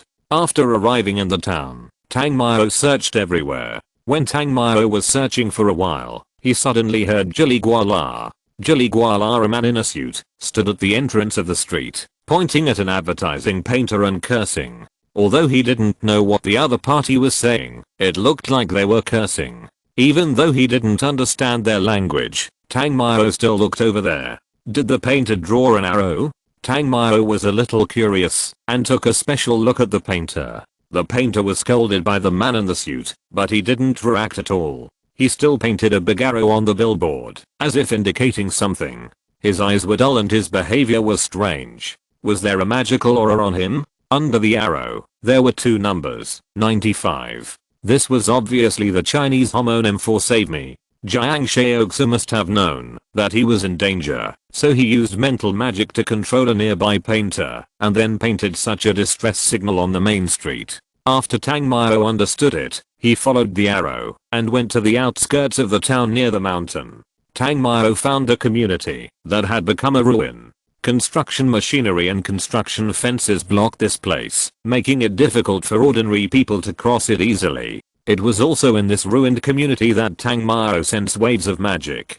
Tang Mao jumped up and climbed over the construction machinery. He immediately saw the empty space covered with dust. There were more than a dozen mages wearing red clothes and ornaments. who were attacking a triangular water mirror with different magics. Jiang Shaoxu was standing there in a mess inside the triangular water mirror. Her face was pale and purple, and she was biting her lips. It was obvious that her magic power was almost exhausted. If it weren't for the triangular water mirror, which could convert magic power into defense, she would have been surrounded and killed by these mages. HMPH, I want to see how long you can hold on. Do you know what I will do to you after you are exhausted? Annie, who escaped the disaster in the dream village last time, stood on the periphery with an extremely hot and vicious smile. After killing so many of her men and bringing such humiliation to her, how could Annie let it go? These days, she has been thinking about how to torture these three people all the time. However, Tang Mao's strength was too terrifying. Today, she happened to meet Jiang Shaoxu, who came out alone and immediately pulled a group of younger brothers to intercept her. However, she didn't expect that this little hoof had so many cards. Jiang Shaoxu didn't say anything because talking would only waste her energy, and she was looking forward to the heartless man to find out in time and rush to save her. Thunder. Yaksha. At this moment, a burst of thunder resounded through the sky and suddenly came over. The thunder came quickly and fiercely, and the intermediate mages who were besieging Jiang Shaoxu in front were directly hit in the body. Boom. A sound came out, and several intermediate mages were directly blown to pieces. After Annie felt this powerful magic aura, she was slightly stunned. When she looked back, when she found Tang Mao, Annie felt her legs soften. Moreover, she saw that Tang Mao had already drawn several fire star maps, 1, 3, 5, and the constellation was about to be completed. Before Annie could say anything, Tang Mao's fire constellation had already been successfully drawn. Sky Flame Funeral. The blue Luan fire soared into the sky, and then the fire rain fell directly, covering the wasteland in this community. The layers of flames were red, and soon it turned this place into a scorching sea of fire. Those red ornament mages who had not yet recovered did not dare to stay in Tang Mao's flame funeral area and fled to the places where there were no flames around. However, Tang Mao's blow Luan fire, the burning feeling, even if they ran out, they would be covered with burns. But as soon as they ran out, they saw that a thunder domain had formed around them. Crackling. The thunder killed the robbers on the spot when they ran out. Of course, even if Tang Mao's domain was very strong, there were still some robbers from the Red Ornament Guild who escaped. However, he didn't care about these unfamiliar faces. Instead, he locked on Annie, who had already put on magic tools and wanted to escape. Then Tang Mao's shadow magic energy fluctuated, and then a level 4 giant shadow nail fell from the sky and was directly controlled by Annie. Tang Mao obviously didn't care much about those who had already escaped. After all, the only one who wanted to harm Jiang Shaoxu was this old witch. Then, Tang Mao began to draw a series of lightning star maps. When Annie struggled, lightning and thunder appeared around him, and the lightning constellations appeared directly. Silent Thunder, Death Light Thunder Arm. The spring-shaped Silent Thunder filled Tang Mao's entire arm. He slammed this arm heavily into the air in front of him. Suddenly, a large area of electric sparks was like a claw that tore through space. It flew quickly to the front and sides with a sharp and chaotic sound. The electric sparks were shocking, and they were all over the entire abandoned community. The machines parked in the distance all produced huge electric fire explosions. The Red Ornament Guild mages who were fleeing in that direction thought they were saved, but they were suddenly blown to pieces by the sudden thunderstorm. Even if they were not dead, they would definitely be disabled. The leader, Annie, was even reduced to ashes. If you're listening to this novel on a channel other than Fanfic World, it means they downloaded and uploaded it without effort. We cordially invite you to visit our channel, Mundo Fanfic Novelos. There you'll find the original version of this story, and you can explore many other novels of various genres. We're waiting for you to immerse yourself in a world of incredible novels. Chapter 287. Officials and bandits join forces. Monthly tickets plus. He had the intention to kill the people around him. He ran away for the first time, and he still wanted to have a chance to run away for the second time. That was definitely impossible. In just a few minutes, about 30 robbers were all dead. Although most of them were mid-level mages, and even Annie was a high-level mage. How could a mage who was not a high level mage be a match for Tang Mao's explosive output? Not to mention that his magic had no intervals, and the release speed was also ridiculously fast. The most important thing was that among the 3 output elemental systems, one was a soul seed, and the other 2 had reached the realm of small heaven seed. So, let alone 30 or 50, with such a lineup, even 100 people would only solve the battle in minutes. Aoni was pretty good. With some high quality mid-level magic tools, he resisted Tang Mao's 2 moves. If it was replaced by an ordinary high-level mage, I'm afraid that he would not need high-level thunder magic at all, and he could easily solve it. Jiang Shaoxu was still in a desperate state a few minutes ago, but he didn't expect that in just a moment, there was lightning and fire outside, and then the people who just besieged him were gone. After Jiang Shaoxu walked out, he glared at Tang Mao and said angrily, "You damned bastard, it's all your fault for not accompanying me. Do you know that you almost lost me?" Hearing this, Tang Mao came to Jiang Shaoxu's side, then looked around, and even took action. Although there were not many people here, it was not yet night. Jiang Shaoxu immediately slapped Tang Mao's hand away. Jiang Shaoxu said shyly, "What are you doing?" "I'm still in shock. I'm just checking if you have any injuries." Tang Mao withdrew his hand and explained. Jiang Shaoxu naturally didn't believe what Tang Mao said. She glanced at him and said lightly, "Who believes you?" Then she said, "Let's go, follow the main force." When Tang Mao came to find her, he had already given up the so-called reward. After all, in his eyes, girls are more important. As for equipment, he will fight for it later. Moreover, as long as he doesn't go, the Huakshaguofu team will not need to act as the main attacker. Even if there is danger, it will be a loss for Zioa. He immediately lost interest in going and said calmly, "Why are you still going when you are like this?" Jiang Shaoxu said seriously, "I heard some of their conversations. The Red Ornament Guild may not be as simple as we thought. In any case, we should meet up with AI Jiangtu and the others as soon as possible." "Why is it not simple?" Tang Mao asked in confusion. Jiang Shaoxu said seriously, "I can't explain it clearly, but from their conversation just now, this matter must be not simple. Okay, let's go to Beitao Port as soon as possible, otherwise it will be troublesome if they encounter danger." Hearing this, Tang Mao frowned slightly.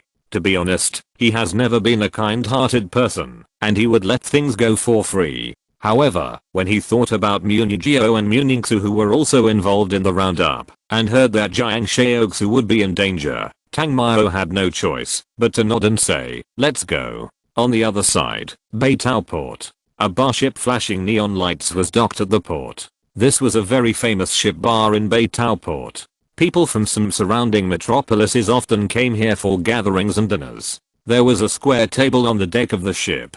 There were 2 black chairs, one sitting on each of them, a man in a coat with curly hair and a man who looked aristocratic and fancy clothes. The 2 seemed to be talking about something at this time, but the man in aristocratic fancy clothes seemed to be humble, while on the contrary, the man in a coat with curly hair was arrogant. After talking about something, the man in aristocratic fancy clothes slowly got off the ship with a group of people wearing dark blue military uniforms, and walked to the ship square. Then he ordered, "Protect this place." All the dark blue military uniforms lined up and quickly blocked the road leading to the ship, looking very imposing. Merlin stood there with a dark face. His piercing eyes stared at the group of young mages coming, and heavy breaths came out of his nose. Then, he said coldly, "Stop, what are you doing here?" The one walking in the front was Shao Hegu from R. Because Tang Mao did not come, their actions were as planned. At this moment, he also noticed that the road leading to the important ship in front had been surrounded by this group of government troops wearing blue clothes.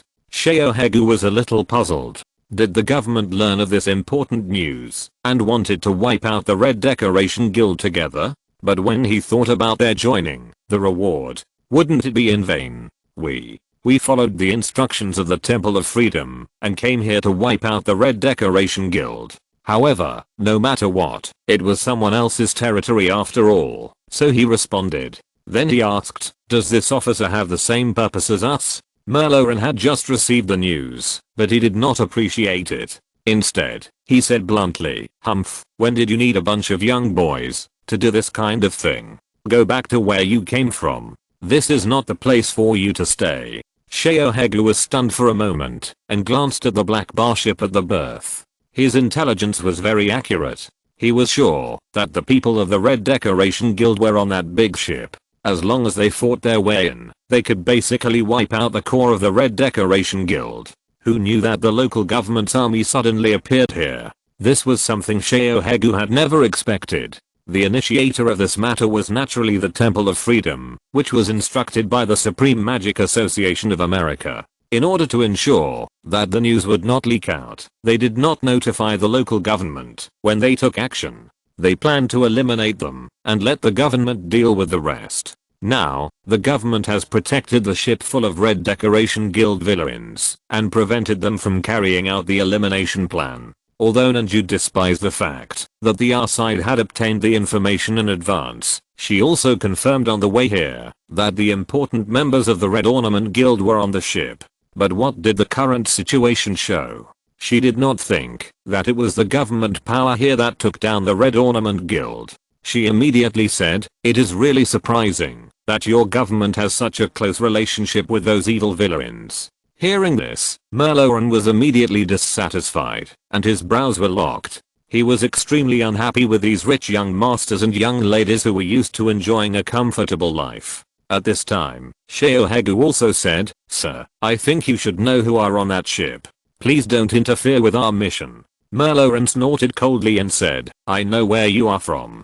But I still have to warn you as the manager here that the people on the ship are military mages recruited by Beitao City, and they will serve Beitao City in the future. You don't need to intervene in this matter at all." Ai Jiangtu, who was not very talkative, suddenly said in a cold voice, "Recruit? What kind of international joke are you playing? You want to recruit a group of villains who do all kinds of evil in your city, town, and village? I've been too tired recently, and the average subscription is still declining. I'll take a few days off." These 2 chapters are the recent rewards that have accumulated over 10,000, and 1 update for monthly tickets. Chapter 288 No benefit, no early. Lauren originally looked down on these rich kids who had been living in comfort for a long time. After hearing what they said, she said in a very tough attitude, "You better leave here, otherwise I will deal with you according to the laws of this city. Don't blame me for being rude when the time comes." The Japanese girl in the sailor suit who was previously judged by Tang Mao and the other 2 said with some anger, "I think you must be Lauren. What you did really opened our eyes. Don't you think this is a compromise with the Red Decoration Guild?" Lauren heard this and sneered, and said with a little sarcasm, "What can you, a bunch of young boys living in the city of comfort, understand?" Nanju looked at the person in front of her with some confusion. Why did she choose to compromise with these beasts? She had investigated this person slightly, and all signs showed that he was not the kind of person who colluded with others. But why is it like this now? I couldn't help but say, think everything through. Do you think the temple will allow you to do this? The temple. Lauren sneered, and then suddenly scolded with anger. Don't mention them to me. If they really want to meddle in other people's business, then immediately send the temple's magicians to completely eliminate the sirens in the Caribbean Sea. Don't wait until the season, when the sirens are rampant and citizen towns are devastated, and then hide in their comfortable magic sanctuaries to enjoy fine wine and food, and still point fingers. I have thought clearly before doing anything, so you young children don't need to meddle in other people's business. If it weren't for me, this city would have long been reduced to a siren's enclosure. Thinking of the information given by the R party before, and the previous understanding of the Red Ornament Guild, Nanju said again, no matter what, you shouldn't cooperate with these things that are more cruel than sirens. Even if Nanju was doing it for his own good, Lauren didn't listen at all. Their small place and their municipal government are not as prosperous as those countries in front of them, not to mention compared with countries with huge magic associations like the temple. Their personnel are quite limited, and the funds that the country can allocate are even pitiful. Promise a city to the Red Ornament Guild and let them deal with the sea monsters. On the one hand, it can control these villains, and on the other hand, it can solve the problem of sea monsters. It must be said that the starting point of this decision is good. If these beasts have not lost the hearts of the people, there will be almost no problems, and the city can also be stabilized. But he only saw the blood of the demons, but did not find the greed of these beasts in human clothing. As for such members of the national government team, he really does not welcome them at all. The representative of the our side, Sheohegu, said angrily, "Then are you going to refuse our help?"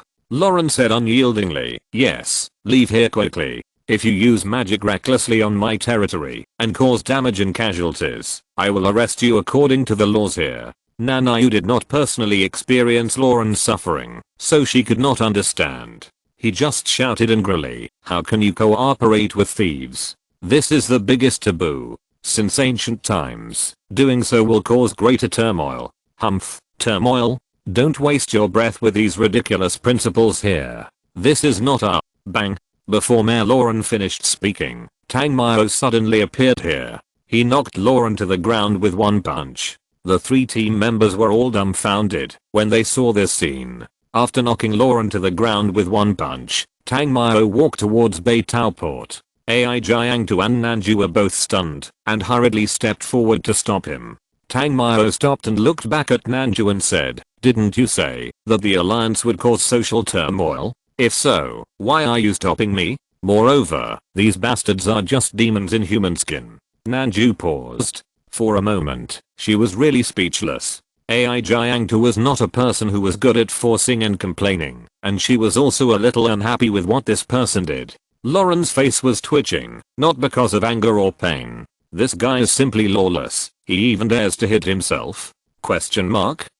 Seeing Lauren's displeasure, Tang Mao turned around and said, "Actually, I have no interest in getting involved in your mess. However, there are tasks for us to complete here, and on the way here, I saw too many people being abused. And the instigators are the Red Decoration Guild that you are counting on to protect this city. So, today, no matter what, I will destroy this guild, and those who stand in my way will die." Seeing Tang Mao talking, as if he was really a savior, Jiang Shaoxu's eyes were full of little stars, and his heart was full of contempt. After all, when the two came over a second ago, he still refused to get involved. But after seeing that the two sides had not taken action yet, but were deadlocked here, this guy changed his mind directly. And, in order to get the magic tool, he took action directly. The most important thing is that his reasons are very sufficient. Damn it. Damn it. Lauren, who was beaten, was so angry that he was about to smoke. He said angrily, "Stop it, otherwise, I will arrest you." With his order, the guards immediately set up a formation and surrounded Tang Mao. There were many of them, dozens of them, and all of them had magical auras surging. Seeing this, Munujiro, Muningsu, Jiang Shaoxu, Emofan, Zhao Manan and others wanted to rush to Tang Mao's side to help. At the same time, Tang Mao was surrounded by thunder, and the surrounding thunder element seemed to be absorbed by him. The terrifying thunder continued to condense. At this moment, the mages present were panicking, because there was already thunder condensing above their heads. It seemed that it would suddenly fall with just a thought. The most important thing was that the power of this thunder almost left them no time to draw a star map. A few people who wanted to try it were directly burned by thunder. Sheohegu saw Tang Mao rushing over and hitting Lauren, and then he yelled at Ai Jiangtu and Nanju, "What are your people doing? Why are you clashing with them?" In his opinion, this is sick.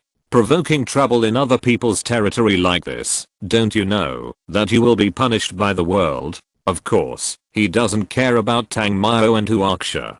But, they are also here. How can they get away from it when the time comes? Call them back quickly. The captain of the Indian side said fearfully. Tang Mao didn't care about the clamor over there. It was just a group of incompetent and angry chickens. What's there to care about? Looking at the army surrounding him in front of him, Tang Mao said coldly, "If you don't want to die, get out of here." As a guard forced to protect a place, it's really unworthy of these two words to be like you. You dare not care about the robbers. I will do it. Good dogs don't block the road. Although he took action, he was not a fool. If he really killed these people, it would definitely cause great trouble. All he wanted was the Dark Knight cloak. After hearing what Tang Mao said, these people were ashamed To be honest, they were indeed cowardly. Moreover, the most important thing was that the thunderclouds above their heads were becoming more and more violent, and they really didn't have the courage to continue to stop them. After all, no one was sure whether a thunderbolt would fall in the next second. Then, the military mages who were blocking the way made way one by one, and Tang Mao walked straight past without caring. Seeing this scene, Lauren was even more furious. Just when he wanted to roar and rebuke, he saw that some of the hot-tempered members of the Guofu team actually walked over. Moreover, the aura of each of them was particularly strong. Chapter 289 Casso. These people have naturally been unhappy for a long time, but their captains are all rational people, so they endured it. But since someone took the lead, there is naturally nothing to endure. However, they don't know that Tang Mao is not unhappy at all. There are too many people in the world. In every country, every county and town in every city, I'm afraid that there will be people who are bullied or killed every day. There are also too many people who are guilty of heinous crimes who are still at large. His character has never been to be a savior. After all, he doesn't have such a strong motivation to save a world. Be the next bodhisattva.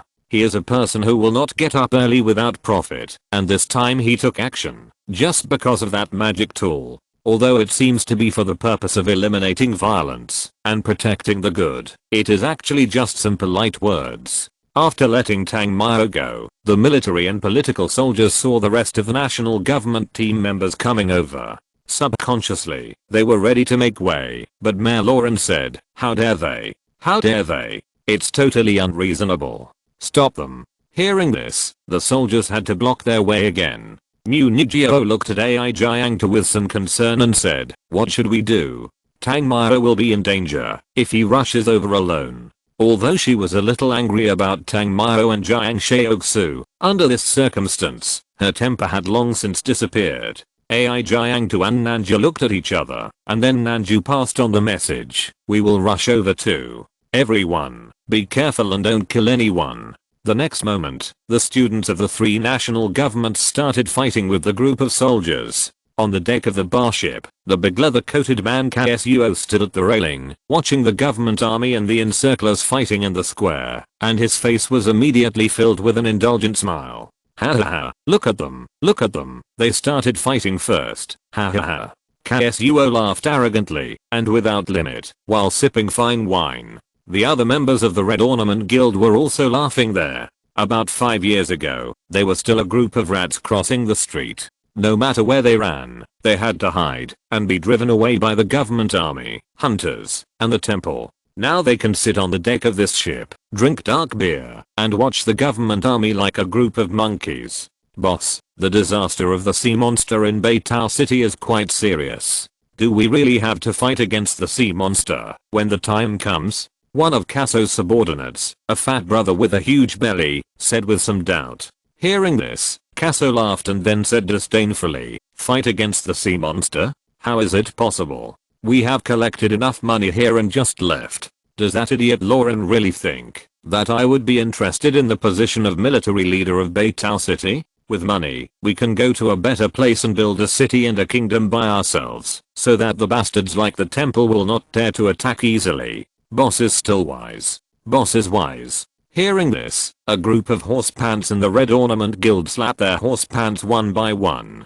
"Boss, there's a kid coming towards us." Just as a group of younger brothers were flattering him, one of the younger brothers of the Red Decoration Guild spoke up. Hearing this, Kazo paused, and then nonchalantly directed a group of beginner and intermediate mages and said, "It's just a young boy, go and catch him for me." "Boss, just wait and see, we'll catch him. This young boy really doesn't know how to live or die. He dared to trespass in the place where the senior members of our Red Decoration Guild are. He's simply courting death." Several younger brothers who were flattering him got off the boat while yelling. Tang Mao looked at a group of scum coming down, and when he was about to take action, he suddenly sensed the breath of the people behind him. Looking back, he found that the members of the three-party state government had actually rushed over. It was not known whether the firepower of the others was too fierce, or some of the captains of the guards were not so sincere in wanting to stop them. After arriving at Beitao port, no more guards came. After seeing them coming, Tang Mao gave up the idea of attacking here. After a period of space floating, he appeared directly on the boat. Oh my god. A high-level space mage. Those robbers of the Red Decoration Guild who rushed down were all stunned. Ming Bushan of the R side was also anxious. After seeing this scene, Tang Mao rushed up, but they had to be responsible for dealing with this group of scum of the Red Decoration Guild. In this way, even if they won, they would definitely not get any benefits. When Ming Bushan was anxious, Xiao Hegu said, he is courting death. The people on the boat are not comparable to the group of Red Decoration Guild mages below. Ming Bushan thought so, and immediately started to paddle, without the previous aggressive look. At the same time, Ksuo also ordered some of his men to go down for support. As for Tang Mao, he is just a young boy. Although he is a high-level space mages, in his opinion, this is already his highest mages. If someone else encounters this kind of high-level space mage, they may panic. But Ksuo has perfected the 3 high-level mages, and the wind mages have even reached the high-level 2nd level, so naturally he is not weak. A big leather coat covers a sturdy outline, followed by a pair of sharp eyes, with a little brown, looking down coldly. Then he said coldly, boy, you are brave, but my Red Ornament Guild is not something that anyone can break into. If it was a temple mage, Ksuo might have escaped by now. But Tang Mao is just a young man. If Ksuo escapes, after being provoked by a kid, he will not be able to mix with others in the future. The most important thing is that, although the strength of these people is good, if one comes up, Ksuo can completely deal with one, and then run away. On the other side of the port, above the high-hanging flag, a long-haired woman in black and gold clothes stood there proudly, like a night elf in the dark night, with a slender and graceful outline and a special mysterious beauty. The woman in black and gold clothes watched the battle at the port and sighed softly. He is too arrogant to fight against the strongest poison mage in the Caribbean, Kazo, alone, and with so many of his men. We have to take action. Otherwise the young man will be in danger of his life, and 5 of him are not Kazo's opponent. A man's voice came from the communication device of the woman in black and gold clothes. The woman with big curly hair in black and gold clothes said with some regret, well, I know, but this will let Kazo escape again. There is no way. I originally hoped to use the 3-party national government team to help us weaken the power of the Red Decoration Guild. Who knew that they had a lot of power and fought with the government army. We have to act quickly and can't let Kazo go on a killing spree, the man said with some regret. With the strength of the national government team, it is not difficult to solve Kazo's Red Decoration Guild, but as long as they can contain the other party and then they can capture them, there will be absolutely no problem. But the government here intervened, and Tang Mao's unauthorized intrusion was too bad for them. Just when the 2 of them were about to make a move, they saw a strong thunderbolt spread across the sky on the ship, and the entire ship seemed to have formed a thunderfield. How about, wait a minute. The woman was paying attention to the movements on the ship, and the man in the communicator was also paying attention to the ship. Tang Mao said with disdain, I'm here to arrest you. Why are you so nagging? What an arrogant boy, come on, take him down. Ksuo was furious, and then ordered his men around him. The moment Ksuo finished speaking, Tang Mao had already made a move. The purple sky domain was revealed, and then thunder descended directly above the entire ship. Chapter 290, Pressing and Meeting. Here, it was as if a thunder field had been formed. As long as the bandits on the ship were not mid-level mages, or had no magic tools, many of them were killed on the spot as the thunder fell. I've Rock Demon, Heaven's Veil. Ksuo was instantly furious, and then he quickly completed the constellation. His speed was faster than that of Tang Mao's team members. His sharp eyes shone with a terrifying brown light, and countless orange-yellow gravels filled the surroundings. These gravels seemed tiny, but when they were completely condensed together, they could be transformed into any offensive weapon like Guangluo Manzang. I saw those Heaven's Veils quickly flying towards Tang Mao, and began to rotate violently. The gravels were tiny, and rotated very fast. The power was no less than that of a sharp blade. The handles behind Tang Mao were instantly shattered. Heaven's Veil strangled. Ksuo used the Eye of Rock Demon to control the killing sand, and stirred it frantically. Tang Mao did not move. A wave of ice attribute floated around him. Then a thick layer of ice condensed into ice walls and then surrounded him. Although the sand seemed very sharp, it turned into nothing in an instant when it hit the ice wall. Petrification. After seeing this scene, Ksuo's skills became fast and skillful. His brown pupils flashed, and the loose sand under the ice wall began to spread all over the ice wall. At the same time, Ksuo's men also drew constellations. The Red Ornament Guild was wanted by the Temple of Freedom for many years, and had not been arrested. Naturally, Tang Mao was not idle either. The lightning constellation was linked. Originally, because of the domain, this place was a thunder domain. At this moment, it became extremely manic after the constellation was linked. They attacked the ice wall for a long time, but still failed to break the defense. Tang Mao used thunderstorm on this ship. Boom boom, a thunder resounded through the sky, coming suddenly and quickly. Purple lightning arcs soared into the sky, and the fierce electric explosion energy swept all around. Exclamation mark. When Karen was running for his life, he didn't even care about keeping it. His skin color was changing. A blood green mist could be vaguely seen around him. The mist enveloped his body, making his outline hazy. Kazo waved his arms violently, and the big leather coat on his body suddenly turned into pieces. The blood green poison turned into a gust of wind and swept in all directions. His face began to twist, and his muscles felt like they were about to expand from his skin. Similarly, his body also underwent strange changes. His muscles turned green and became stronger and stronger. Not long after, his entire upper body had grown a lot of thick muscles like steel, and his skin was like a green lizard, full of bumps. His other body parts were also changing. This scene made Tang Mao very sick. While enduring the thunder, Kazo roared in anger. He used his mind to control the surrounding sky yarn and adhered these tiny gravels to the outside of its skin, forming a more hardened skin to block the penetration of those strong lightning. However, when a destructive thunderstorm exploded, Tang Mao discovered that this guy's defense ability was more amazing than he had imagined. His thunder magic, which was so destructive, only shattered his skin, but he himself did not suffer any actual damage. Like Tang Mao, Ksuo was also shocked. Before, he thought that Tang Mao was just a fool. However, after this thunderbolt directly broke through the defense, Ksuo's contempt for him disappeared instantly. Looking at his subordinates who had benefited from it, although they were not dead yet, they were all seriously injured one by one. Question mark? Just now, he was still worried that Tang Mao would be killed, but this thunderstorm made the black and gold clothes temple mage hiding in the dark stunned. Where did this freak student come from? He actually injured Ksuo, who was the king of the Caribbean Sea. Question mark? So strong. Is this guy really a student? The male temple member said in a daze. It's really surprising. If we can really catch Ksuo, this student will have made a great contribution. Well, he may be the captain of the Chinese national team. His strength is almost the same as Arthur's of our national team. Oruna said. Boy, you do have some strength, but no matter what today, I will kill you. Ksuo stopped in midair and looked at Tang Mao angrily. The moment Ksuo finished speaking, a gust of wind changed from gentle to fierce, from gently brushing to cutting the skin painfully. Tang Mao looked around and found himself surrounded by layers of orange-yellow sand. However, the thunderbolts from his thunder field could not hit him at all.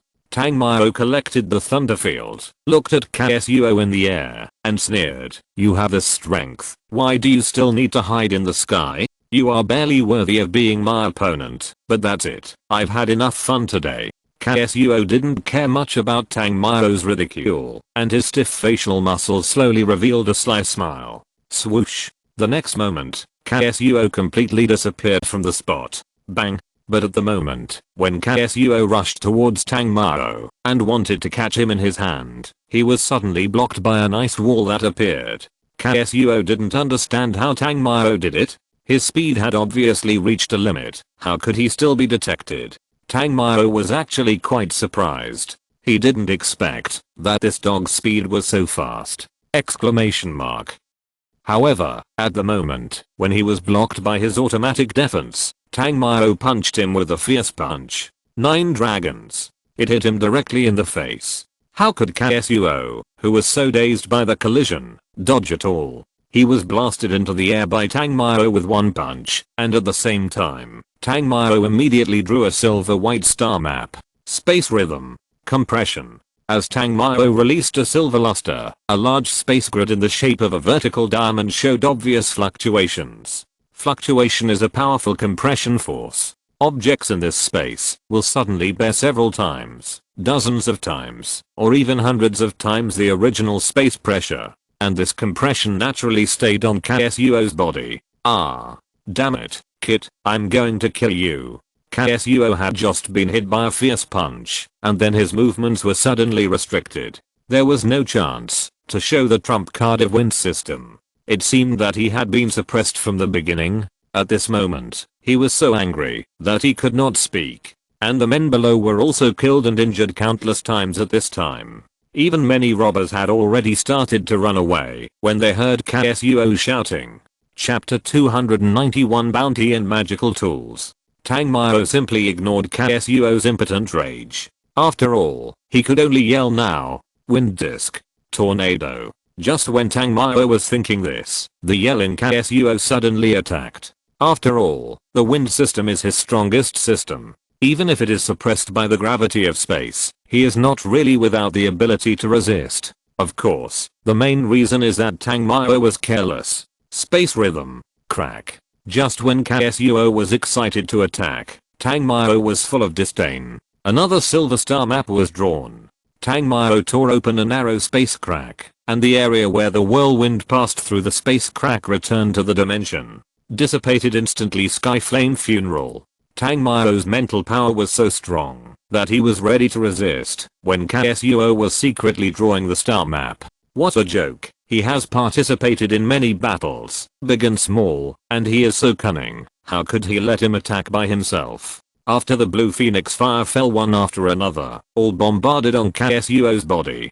Tangmyo's fire control power was strong. It should have been a large area of fire rain, but it hit KSUO's body. The Skyflame funeral was extremely hot, and with the combination of blue phoenix fire, KSUO had no defense, and was almost just resisting with his body. Soon, he was refined alive. After KSUO's death, his men ran for their lives in an instant. However, those who wanted to escape were stopped by the military mages behind them, let alone now. Not a single one was left, and all were caught. Merloran didn't really want to cooperate with these bandits, but there was no way. He had to deal with the sea monsters and the bandits of the Red Decoration Guild.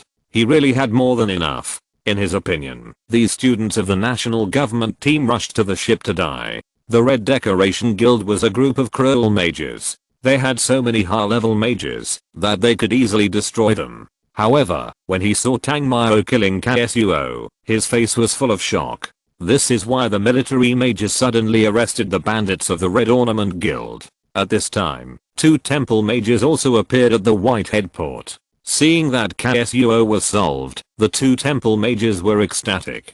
They could finally go back to report. For the Red Ornament Guild, they really wandered outside and were criticized by their superiors. Merloran also rushed over to confirm the truth. In his memory, KSUO was mostly arrogant and presumptuous. Whatever he wanted to do, even the government army might not dare to stop him. But now KSUO in front of him has been completely bloody. Merloran, I think you have made the stupidest decision in your life. Listen carefully. After seeing Merloran coming over, Temple Mage Luna gently pressed the recorder. The recording pen was playing a conversation between Kazo and one of his men.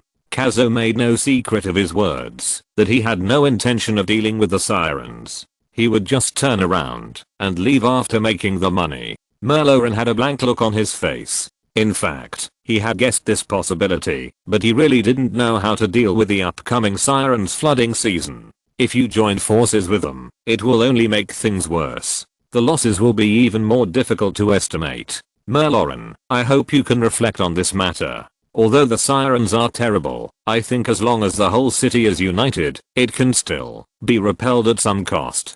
But if you cooperate with these bandits, no one in the whole city will trust you anymore. By then, these cowards will turn around and leave, and the people will be ravaged by the sirens. Aluna said to Merloran very seriously. I know what to do. I will issue a new order to quickly eradicate the remaining members of the Red Ornament Guild in the near future and give justice to the people. Merloran said. Aluna nodded. She had actually investigated and found that Mayor Lauren's decision was indeed forced. He essentially wanted to protect the city. Such a backward country. The mayor cannot be changed at will. Merloran's position cannot be changed as long as he does not completely become like the Red Ornament Guild.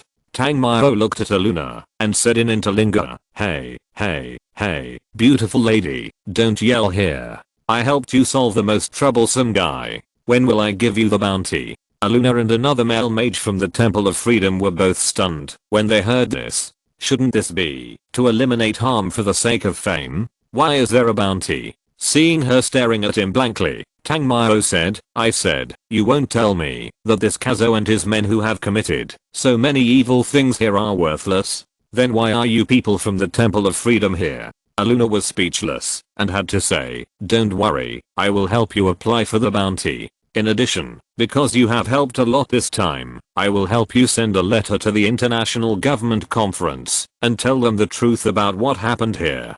Tangmao nodded. Although the bounty is important, the magic tool reward is obviously more important. While the two were talking, Munigio and a few others also ran over. Seeing that Tangmao was safe and sound, they were relieved. After solving the problem here, everyone continued to move forward. A few days later, they settled in Benel's city. When they were heading to the Mexican pavilion, the team was originally going to start a new competition, but because of Lu Yilin's stupid relationship, there was no transfer of personnel this time.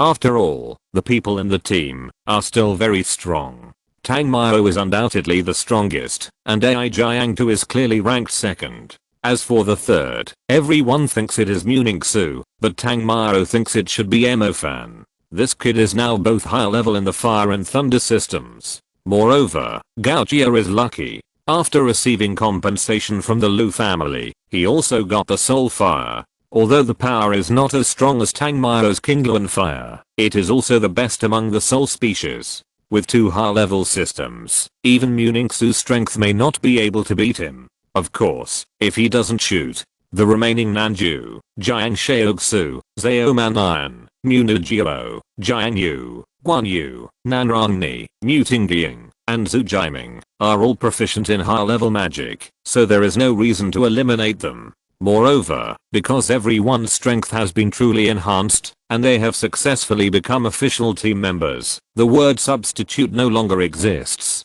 Chapter 292 Arrival in the United States. After Fengli and Songhe arrived, they first praised Tangmao, and then called Tangmao and said, this is your Dark Lord cloak. You did a good job.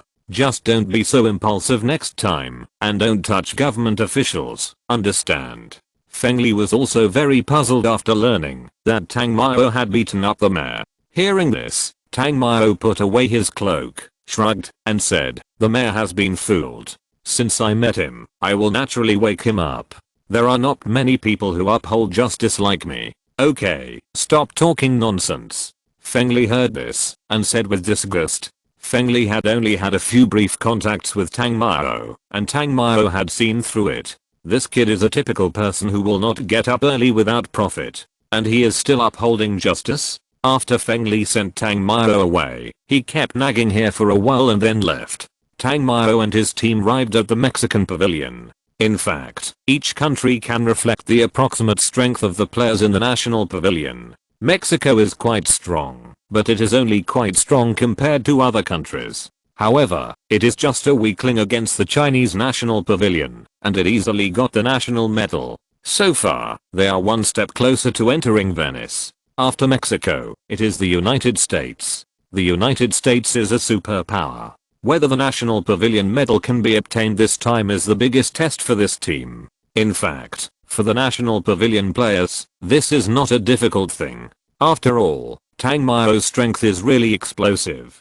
He can fight and defend, and his magic is still uninterrupted. In this case, what can happen, even if it is the American National Pavilion? The Magic Association of the 5 continents in the world, the highest magic association in America, the Temple of Liberty, is located in New York, USA. It is already the true temple of world magic. The staff working in the Temple of Liberty are also called temple mages, who are respected and sought after by the world. For many mages, becoming a temple mage is the highest ideal of their lives. The National Pavilion of the United States is also located on Liberty Island, where the Temple of Liberty is located. Therefore, after successfully winning the Mexican medal, everyone also wants to visit this magic temple to experience the shock and grandeur of the world's most brilliant magic place. Arriving at New York, everyone went to the Temple of Liberty without stopping. Looking from the harbor, you can already see a statue of a goddess standing on the ocean, full of visual shock, rising from the ground, and standing on the seashore. The holy blue and golden light intertwined from the body is extremely worshipful. The art of the statue is beyond imagination, making people feel that the ancient Greek goddess is standing here alive, overlooking her people under the light of her freedom with her kind, quiet and peaceful eyes. Although they visited here, they were not allowed to visit the cell-phone temple, and only certain groups of people could enter there. The government members were not able to enter the real cell-phone temple to visit. After a brief appreciation, they were naturally deeply moved and shocked. Upon learning that the Chinese government members had arrived at Liberty Island, the temple mage Luna came in person and met Tang Mao and others in the square below the goddess statue. Luna was still wearing the black and gold clothes, with a bit of Nordic loneliness and beauty. When she saw Tang Mao, she barely had a smile on her face. In any case, Tang Mao helped her solve a major incident. Now that Kazo was dead, Luna herself was praised by the temple. Even if she didn't make a move or cast a spell, she was appreciated for participating. Of course, the only thing that made Luna unhappy was that Tang Mao, the bastard, blackmailed her for a bounty. I'll take you to the National Pavilion. Strictly speaking, I'm also half a teacher there. Although she was blackmailed, Luna didn't care. She looked at Tang Mao and others and said proactively, "It's an honor to have a beauty like you lead us in person." Tang Mao said with a smile, "Humph, it's really an honor for you." At this time, a young man with a sharp look came over and directly expressed his dissatisfaction with his words. "He is my younger brother, Phelim, and he is also a player in the National Pavilion. You just have to meet him." Luna smiled apologetically and introduced the young man with long brown hair in a friendly way. Like Luna, her younger brother Phelim has extremely similar blue-amber eyes. Although his overall facial features are not half as iconic and handsome as Tang Mao thinks these eyes can probably attract many girls in China. If you two are siblings, there is still a big difference. Your brother is easy to be beaten like this. Tang Mao has never had good words for this kind of idiot. And Luna just smiled and said bluntly, "In fact, I'm usually the same as him. I have no courtesy to strangers." "Oh. It seems that the little sister thinks I'm special." Tang Mao naturally put his hand on Luna's shoulder and said familiarly. Phelim on the side couldn't stand it. He was courting his sister in front of him. This guy is looking for death. Phelim has no mother. His feelings for his sister are relatively complicated. Although it can't be said that he is overly dependent and possessive, he can't tolerate any man who doesn't like her to take her away. Before Luna could say anything, Phelim said angrily, "Take your dirty hands away." Tang Mao said provocatively, "You are yelling at me. I will let you call me brother-in-law in the future." Luna did not have any aversion to Tang Mao's frivolity. "It's nothing. The strength shown by this man, as well as his age, are worth talking about." Phelim gritted his teeth in anger and was about to fight.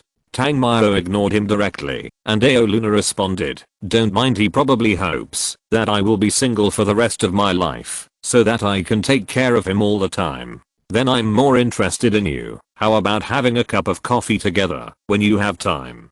Coffee is good. Remember to bring me along when you go." Just when Tang Mao and Luna were chatting happily, Jiang Xiaoxu suddenly popped up and interrupted. Moreover, when she came over, she naturally hugged Tang Mao's arm. This little hoof has really shown her full possessiveness since that time in the Caribbean town. Usually, let alone the wildflowers outside, even Munigio and Muningsu, even Nanju and others can't talk to each other. This also caused Munigio to not give him a warm hug for a long time, and even the last time he sneaked to find her, he was kicked out of the room. Chapter 293 Jiang Fox's little temper. This little bitch is ruining her own luck in love. Tang Mao said with some dissatisfaction. Why are you everywhere? Can I have some freedom? Although his tone was not fierce, Jiang Shaoxu was immediately upset after hearing what Tang Mao said. The fox eyes were misty, smiling in the previous second, and pitiful in the next second. Dead scum, you have treated me like that, and you still want to tease other women all day. Even so, you can't find an older leftover woman, right? Jiang Shaoxu seemed to have suffered a great injustice, but when she scolded Tang Mao, she did not forget to scold Ao Luna. Ao Luna, who was originally interested in Tang Mao, looked at Jiang Shaoxu hanging beside him, and instantly lost interest. The most important thing is that this dog man obviously already has a girlfriend, but he still teases her, and he is being blamed for something else? Question mark? In fact, it was mainly because he was scolded, which made her very unhappy. As for whether he has a girlfriend, this is not very important. After all, the thinking of the American and Chinese people is different. Looking at Ao Luna, Tang Mao said, let's go to your pavilion first. Ao Luna nodded, and then led the way. Looking at Ao Luna in front, Jiang Shaoxu said again, Tang Mao, what do you mean? Tang Mao's mouth twitched slightly, and he looked at this clinging little goblin and said, little hoof, I just chatted a few dirty words, do you have to? Jiang Shaoxu said dissatisfiedly, you got it. Tang Mao wanted to say, I didn't touch her, I just put my arm around her shoulder. But even if I said that, I'm afraid this little hoof will be upset with me, right? Ao Luna said at this time, let's go, let's take you to our pavilion first. After saying that, the American queen turned around and led the way. Even if Ferrum was unhappy in every way, his sister had already turned around and left, and he couldn't fight privately, so he could only choose to follow behind. The national team members also followed, while Tang Mao and Jiang Shaoxu could only stare at each other. Seeing that the team members had left, Tang Mao said, little hoof, let's be fair, you are always flirting. What did I say? I just chatted with this American girl, I didn't do anything. Why are you like this? You got it. Jiang Shaoxu still said fiercely, I didn't touch her there. Tang Mao said helplessly, you got it. But Jiang Shaoxu still said so. You are unreasonable. Tang Mao said impatiently. Do you dislike me? The two seemed to be on two different channels. Tang Mao got angry and said, yes, I dislike you. Son of a bitch.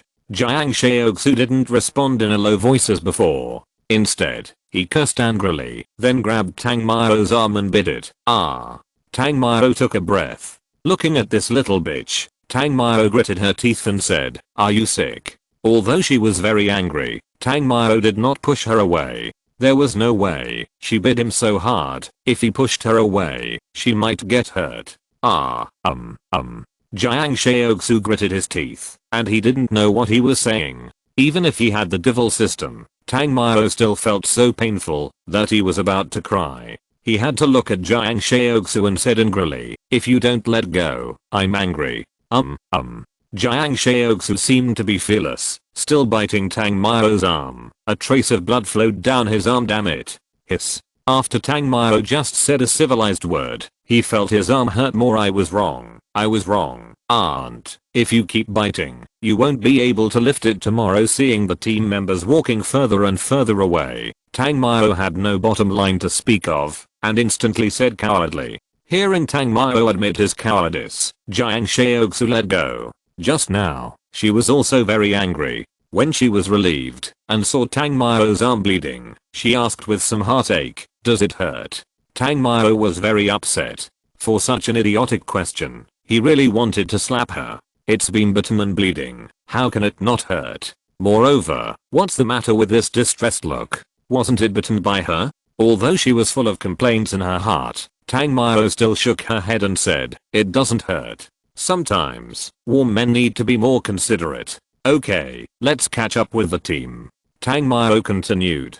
Jiang Shaoxu shook his head, feeling a little aggrieved. It seems that she was the one who was bitten. It seems that she was not the one who bit people. I'm really fine. Let's go. It will be fine in a while. After speaking, Tang Mao pulled Jiang Shaoxu towards the direction of the large team. He is a person with poor directions. If the team disappears later, he is afraid that he will get lost again. As for the little hoof, her temper always comes and goes quickly. The main reason is that Tang Mao has already bled. Although she quarreled fiercely, she still felt distressed. When Tang Mao and the others caught up with the team, their emotions had returned to normal. She once again resumed her caring attitude, like a caring little wife. Not the same as before. For this scene, the whole team is not surprised. Of course, every time Munigyo saw this scene, a whirlwind floated around her.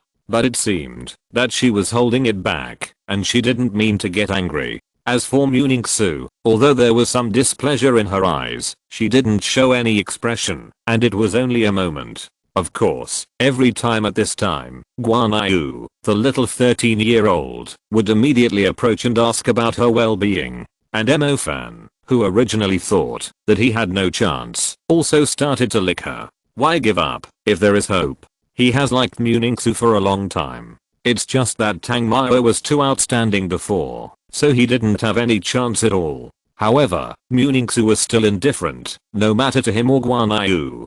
Tang Mao saw all this. He thought to himself that he must teach these two lickers a lesson in the future. Of course, Mo-fan still didn't make too many attempts. He just wanted to get Muningsu's favor, based on the past. After all, Tang Mao was still eyeing her covetously, so he didn't dare to go too far. Otherwise, he didn't know how he would be beaten. You know, he took the risk to pick up girls. Tang Mao was quite satisfied with Muningsu's indifference. At least the cold girl really didn't have any other thoughts about Mo-fan. If you're listening to this novel on a channel other than Fanfic World, it means they downloaded and uploaded it without effort. We cordially invite you to visit our channel, Mundo Fanfic Novelos. There you'll find the original version of this story and you can explore many other novels of various genres. We're waiting for you to immerse yourself in a world of incredible novels. Chapter 294, The Arrogant Country. Arriving at the American Pavilion, when he just entered,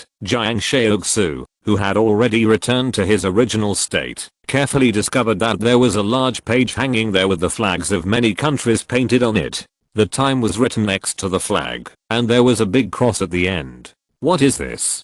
Jiang Shaoxu immediately stopped and asked. The record of the challenges from various countries. Aluna responded casually. Does this cross mean that they failed in the challenge? No way. This whole page is full of crosses, which means that you have been winning for a long time. The members of the national government were a little surprised, and Zhao Manan couldn't help but speak directly. The strength of the American Pavilion is estimated to be stronger than that of the national governments of some middle and upper class countries. This time, the team members came to the American Pavilion. In fact, they were under great pressure. Of course, the main reason was that after Tang Mao solved KSUO, he was announced not to continue to fight before the World Championship. There was no way, his strength was too strong. If it was just a personal show, then Huaxia would have already won the championship of the World Academy. But the national government competition is a team battle.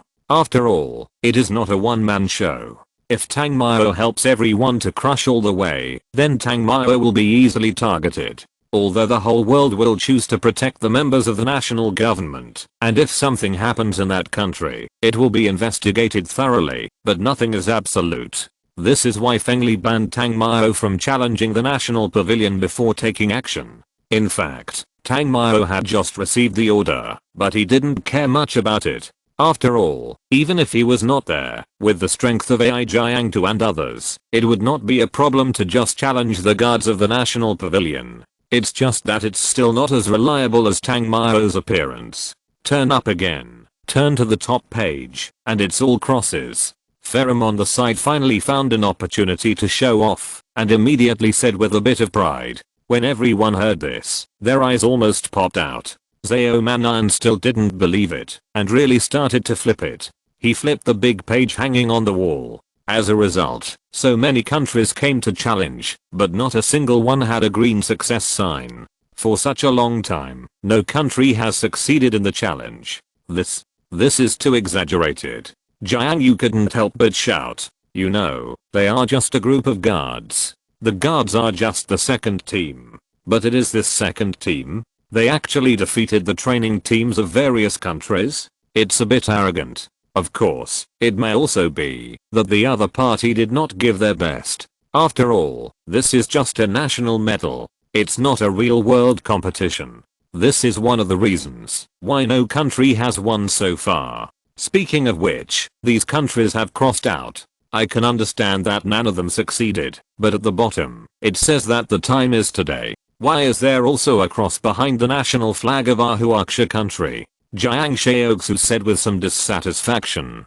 Philomu also looked down and couldn't help but smile and said, I guess the captain knew you were coming, so he wrote your information. Anyway, the result was the same in the end, so he just filled it in to avoid scratching it. After all, our captain is a person who will lose his temper, even if you say a word that takes up 5 seconds of his time. Hearing this, everyone was also paused. Even the few who were a bit more amiable had a grim look on their faces. Nanju suppressed his anger and said, are you too contemptuous of others? Phelim shrugged and said casually, you can see for yourself that there are so many countries, many of which are not inferior to you in strength, but none of them got the challenge medal. Do you really think you can get it? Although he was targeting Tang Mao and his group, there was also contempt from the strong. This is not a question of whether you can get it or not. You have not even started fighting yet, but you have already drawn the result. It is too disrespectful to us. AI Jiang Tu also said with a dark face. Respect. This thing only belongs to the strong, isn't it? Oh, I almost forgot. Your country prefers modesty. I'm sorry, modesty is something that people here don't know very well, and there is no need for it. Phelim spread his hands, as if he was helpless. However, his tone was full of sarcasm. Seeing his arrogant look, Tang Mao said with disdain, with your team, I can let you 2 systems when I play 1 team. What did you say? Phelim looked at Tang Mao with dissatisfaction. Tang Mao's mouth corners slightly raised, and then said, not convinced. Do you want to bet? When Phelim was about to agree, his sister Aoluna hurriedly changed the subject and said, let's go in first. Aoluna didn't know what to say about her brother's arrogance. After all the members of the American pavilion were like this. After all, those who could be selected in such a powerful magician country were basically the type who walked sideways. But, betting with Tang Mao? Aoluna didn't even need to think about it, she could guess the outcome. After all, she had seen how powerful Tang Mao was, and after she came back, she also had some understanding of Tang Mao. Letting 2 systems, others may not be able to do it. But, Tang Mao, that's different. This guy is simply a monster. Strong strength is 1 point, but the key is that he is born with 2 systems. Then, regardless of Phelim's displeasure, Aluna led everyone to the front of the American pavilion players. There were about 7 or 8 people there, among whom a handsome man with a turban on his head was particularly conspicuous. It was not because of his outstanding appearance, but because he was scolding the players loudly. Aluna introduced, this is the captain of the national pavilion, Boblin. Hearing this, Boblin looked over and stopped scolding. He turned his head and swept his eyes over the Chinese team. Then he asked the players of the Guofu team, let's not waste that time. Let's go up and fight directly. Phelim said to their captain with some sarcasm, Captain, there is a kid in their team who actually said that he would let 2 departments fight against our team alone. Aluna's mouth twitched slightly. Boblin frowned, looked at the Guofu team, and then said, really? The dignity of the strong cannot be challenged. Although he didn't care about what anyone said. However, the situation is different in Huaksha, because they just solved the bandits of the Red Decoration Guild and became famous. Boblin has long wanted to meet this team. After all, in his opinion, they are just lucky. Moreover, the people of the Red Decoration Guild are not strong. P.S. The update has been unstable recently, and the reason is also explained in the group. Please understand. Chapter 295 More arrogant than them. Hearing Boblin's question, Tang Mao looked at Phelim with disdain. He was going to keep a low profile, but this kid had to make himself look boring.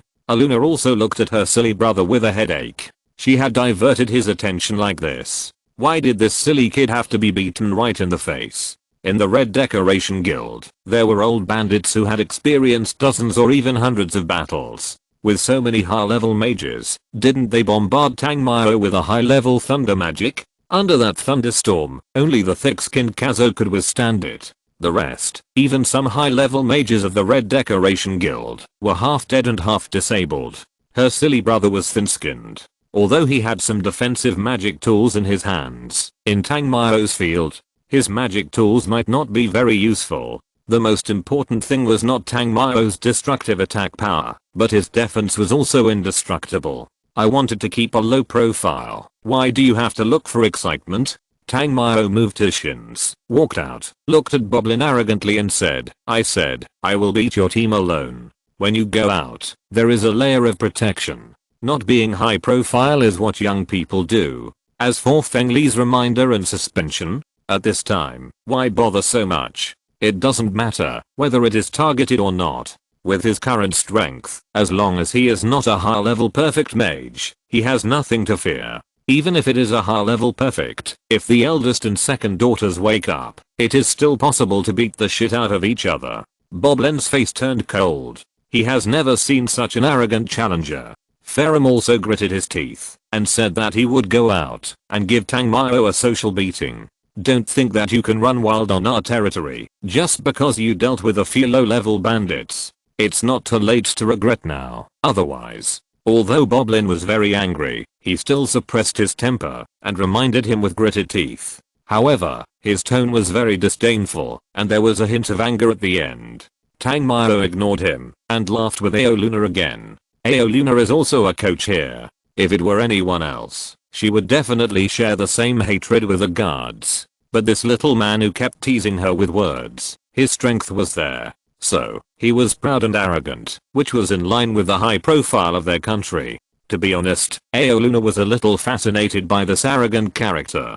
So, even though she knew that the other party had impure intentions, Aoluna was still willing to be ambiguous with him. When Ferrum saw Tang Mao coming here, he did not forget to tease his sister. His fists clenched tighter and tighter, and even the joints made a crackling sound. Aoluna was sure that their country hall was definitely not Tang Mao's opponent, so she whispered, as long as you don't hurt my brother, I will have a drink with you tonight. Tang Mao said in surprise, just a drink, so simple. Aoluna laughed softly, gave Tang Mao a wink, and then said, your little woman is about to explode without thinking. Tang Mao knew who the little woman referred to. Looking back, he saw that Jiang Xiaoxu seemed to be full of fighting spirit, as if he was going to come over for a fight. Tang Mao had to take a step back, but he still said with lustful intentions, see you tonight. I don't know whether the bandits are good or not, but you guys, you have been talking about it on paper for a long time. Have you decided which ones to go? Hurry up, I have things to do. After making an appointment with the young lady, Tang Mao turned and walked towards Boblin with a kind face, just like the Indian guy when he went to their country to challenge. Originally, it was just Ferrum who was unhappy with Tang Mao. Now, even the talkative Boblin looked at him angrily. Very good, you will pay the corresponding price for your arrogance. Boblin seemed to have directly ignored the matter of drawing a cross for China, and the others had no objection to Tang Mao's going to fight 5 people alone. After all, this group of bastards are too arrogant. For other countries, whether they are arrogant or not, whether they will be beaten, no one knows. But doing this to China is simply looking for excitement. Tang Mao is going to take action for this. Even if Feng Li knows it, he will not say anything. Although, if a tree stands out in the forest, the wind will destroy it. But Tang Mao's beads have replenished 2/3 of the energy, and there is also time liquid. With the trump card in his hand, as long as it is not a forbidden spell, what is he afraid of? Of course, this will be the last resort. Tang Mao will not use the trump card easily, unless it is in the most dangerous time. You are so long-winded. Didn't you say that your captain doesn't like nonsense? Tang Mao curled his lips and glanced at Ferrum. Captain, let me go on my own. I will teach this arrogant kid a lesson. Ferrum seemed to ignore any of Tang Mao's light points. In his heart, it was almost devalued to the limit. Although Boblin was also angry, he did not agree. He didn't think that Tang Mao could be solved by Ferrum alone. Although 5 against 1 would feel a bit unfair, but isn't this what the other party asked for? Ferrum, Wang Qi, Linda, and Boris go on the court. Then, Boblin announced several team members and prepared to besiege Tang Mao. Of course, when Boblin came on the court, he also looked at the Huaxia government and said in a calm voice, "You still have time to send people now." However, neither the Captain Ai Jiangta nor the Vice Captain Nanju had any intention of sending people on the court. They all shook their heads and responded with a polite smile. This smile was very sarcastic. Boblin had always controlled his emotions very well, but at this moment today, he was angry. He was really angry. It was the first time he met such an arrogant person! Exclamation mark. Standing on the stage, Tang Mao acted very casually, not at all like he was facing a great enemy. Instead, it was like he was here to play. The 5 people on the opposite side, including the 2 beautiful team members, all had fierce expressions on their faces. There was no way. This guy was too arrogant. I'm afraid he didn't even know his last name, right? Okay, let's start. As a referee, Aolun looked at this situation. To be honest, it was the first time she encountered it. However, even if it was 5 against 1, she didn't think highly of her team at all, and then she directly announced the start of the competition. Sometimes, experiencing failure is not a bad thing. After all, there is no strongest person in this world. There is always someone better than you. This is not just a saying. Chapter 296 No Temper. With the sound of Oruna, different elemental powers erupted around the 5 people. Ice magic, rock magic, fire magic, wind magic. But even though they had already started to draw the star map, Tang Mao still had his hands around his chest, with no intention of moving at all. Damn it, I'll make you crazy. After angrily shouting, Ferrum pushed his palm forward, and suddenly a condensed cold air rushed out, and rushed directly towards Tang Mao. However, just as his ice cold air hit Tang Mao, it suddenly dissipated. The players on the National Pavilion side were all dumbfounded. What kind of skill operation is this? Question mark? Not to mention the National Pavilion players on their side. In fact, even the instructors were stunned. Of course, the only one who didn't change much expression was Oruna. After all, she had seen Tang Mao's strength. However, for Tang Mao's field skills, even if it was the second time she saw it, she still couldn't believe it. Her brother's ice spirit seed is a fine product among spirit seeds. The attack power and its effect are both high output. However, after one strike, it just dissipated like air? Question mark? Ferrum was surprised, while Boblin and others also took action. They were all mid-level magic, although they were not strengthened stars, but they were equipped with spirit seeds. But even their joint bombardment only caused some cracks in Tang Mao's ice wall. However, with the continuous supply of magic energy from his ice field, these gaps were quickly filled. This if it was an accident just now. What are these next ones? Ferrum looked at their captain Boblin. When Boblin saw Ferrum looking at him, he also had a dog-fucked expression. He was also wondering at this time. His heart was full of civilized language. What was the point of looking at him at this time? The opponent was obviously really strong. He destroyed the Red Decoration Guild alone, which also confirmed that the rumors were true. But even so, can they lose? Do they not want the dignity of a powerful country? Losing is not terrible, but the 5 guards, none of them lost, but in the end they were stepped on by China. What will the international community say about this in the future? Boblin, who doesn't talk much, looked at the people around him and reminded them, don't hold back. As Boblin finished speaking, Wanch's body was completely covered with grey-white stone layers. In fact, this grey-white looked more like a metallic luster, which gave people an extremely hard feeling. And just after he petrified himself, he was still able to move freely. He actually ran directly, and then used his hardened body to hit Tang Mao's ice wall. At the same time, Ferrum, Boblin, Linda, and Boris each described the constellation. When they found that they were a god team, they were all high level. It has to be said that a strong country is a strong country. Of course, China is not inferior to the United States. After all, in terms of land and population, China has always ranked first. Moreover, China has always been a low-key country, the kind of country that does not offend others. Unlike these foreigners, who are always clamoring about how awesome they are. Tang Mao's ice wall can resist mid-level magic, which can be said to be perfect. However, if the other person's spirit is strong, it can still blast out cracks. If it is high level magic, it can completely shatter his ice wall. After all, his ice system is not defensive magic. But, although the ice wall can't resist, it doesn't mean that Tang Mao really has no way to defend. Ice crystal prison. Dang dang dang. Inside the ice wall, suddenly thick ice walls emerged. After Wang Kai rushed over, there was a sound of crackling, and the first layer of ice wall had already broken. During this time, Boblin and others also completed their own high-level constellations. 4 high-level magics, at the same time, bombarded. Boom. A strong magical energy exploded in an instant. Pa. Pa. The thick ice wall, although it had many cracks, did not break until the end. However, to resist this wave of bombardment, the ice magic energy was almost consumed by nearly 1/3. Is your performance over? Then, it's my turn next. He came to slap the face and kick the hall, not to stand and consume. Let them make a move first, just to give them a deep blow from the bottom of their hearts. At the same time, Tang Mao had successfully depicted the shadow constellation. CE rule. With the activation of dark energy, these American guards who did not have shadow energy suffered unfair treatment. After all, they did not have shadow energy, but this was not over yet. Tang Mao only saw a white star track. Then Zio Heli suddenly jumped out. Roar. Zio Heli roared like a tiger, and the tyrannical momentum almost crushed the whole audience. How is this possible? Commander-in-Chief.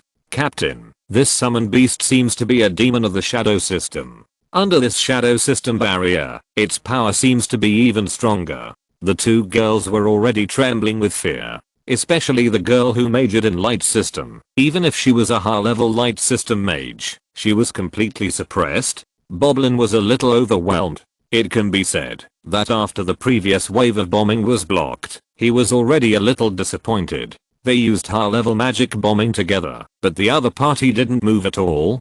From another perspective, if he came to resist the bombing of several people, even if his armor and magic tools were of good quality, he would definitely not be able to withstand these 4 waves of bombing. Even if he could withstand it, he would definitely be seriously injured. Seeing Tang Mao summon a summoned beast of the commander-in-chief level again at this moment, Boblin had no desire to fight at all. He knew that, even if he continued to fight, the result was predictable. The gap in strength between the 2 sides was not at the same level at all. The moment Zio Heli rushed over, Boblin couldn't even resist, and just stood there in a daze. As a referee, Aluna had roughly seen the situation. Then she smiled, and said to her brother Ferrum and others, "Come down, there is no point in struggling. You are not as skilled as others, just practice more." Aluna's tone showed that she didn't think the American team could win from the beginning. If they heard Aluna say this at the beginning, the National Pavilion team would definitely not accept it. They are all arrogant and proud, how could they tolerate this? But now, they really have no temper. Chapter 297, Beating Brother and Dating Sister. Ferrum was very unwilling to accept this. He wanted to hit the other person in the face but failed. Instead, he was slapped hard. He didn't even struggle at the end. It can be said that this time, they lost completely. They all knew that the previous winning streak was because there was no particularly strong government in the country that came to them. This unbeaten streak would eventually be broken by other powerful countries that came one after another. However, they didn't expect that this would be the result. Question mark?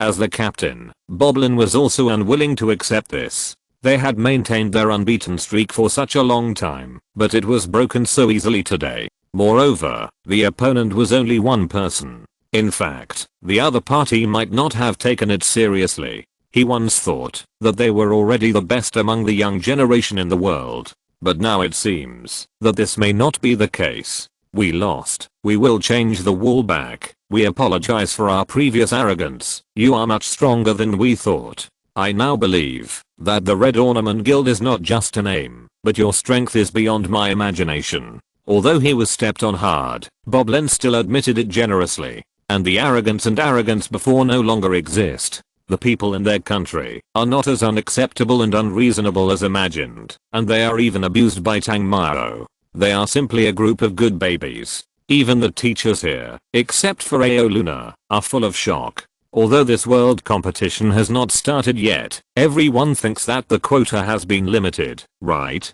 Even the official team members they are training are probably much worse than Tang Mao. Not long after, Aoluna personally presented the medal, and the news that the indestructible golden body of the American pavilion was broken will surely spread to various universities soon. The Guofu team was not in a hurry to leave because they needed resources and needed to rest. Although they were not the ones performing on stage, the long journey was like a journey to the west.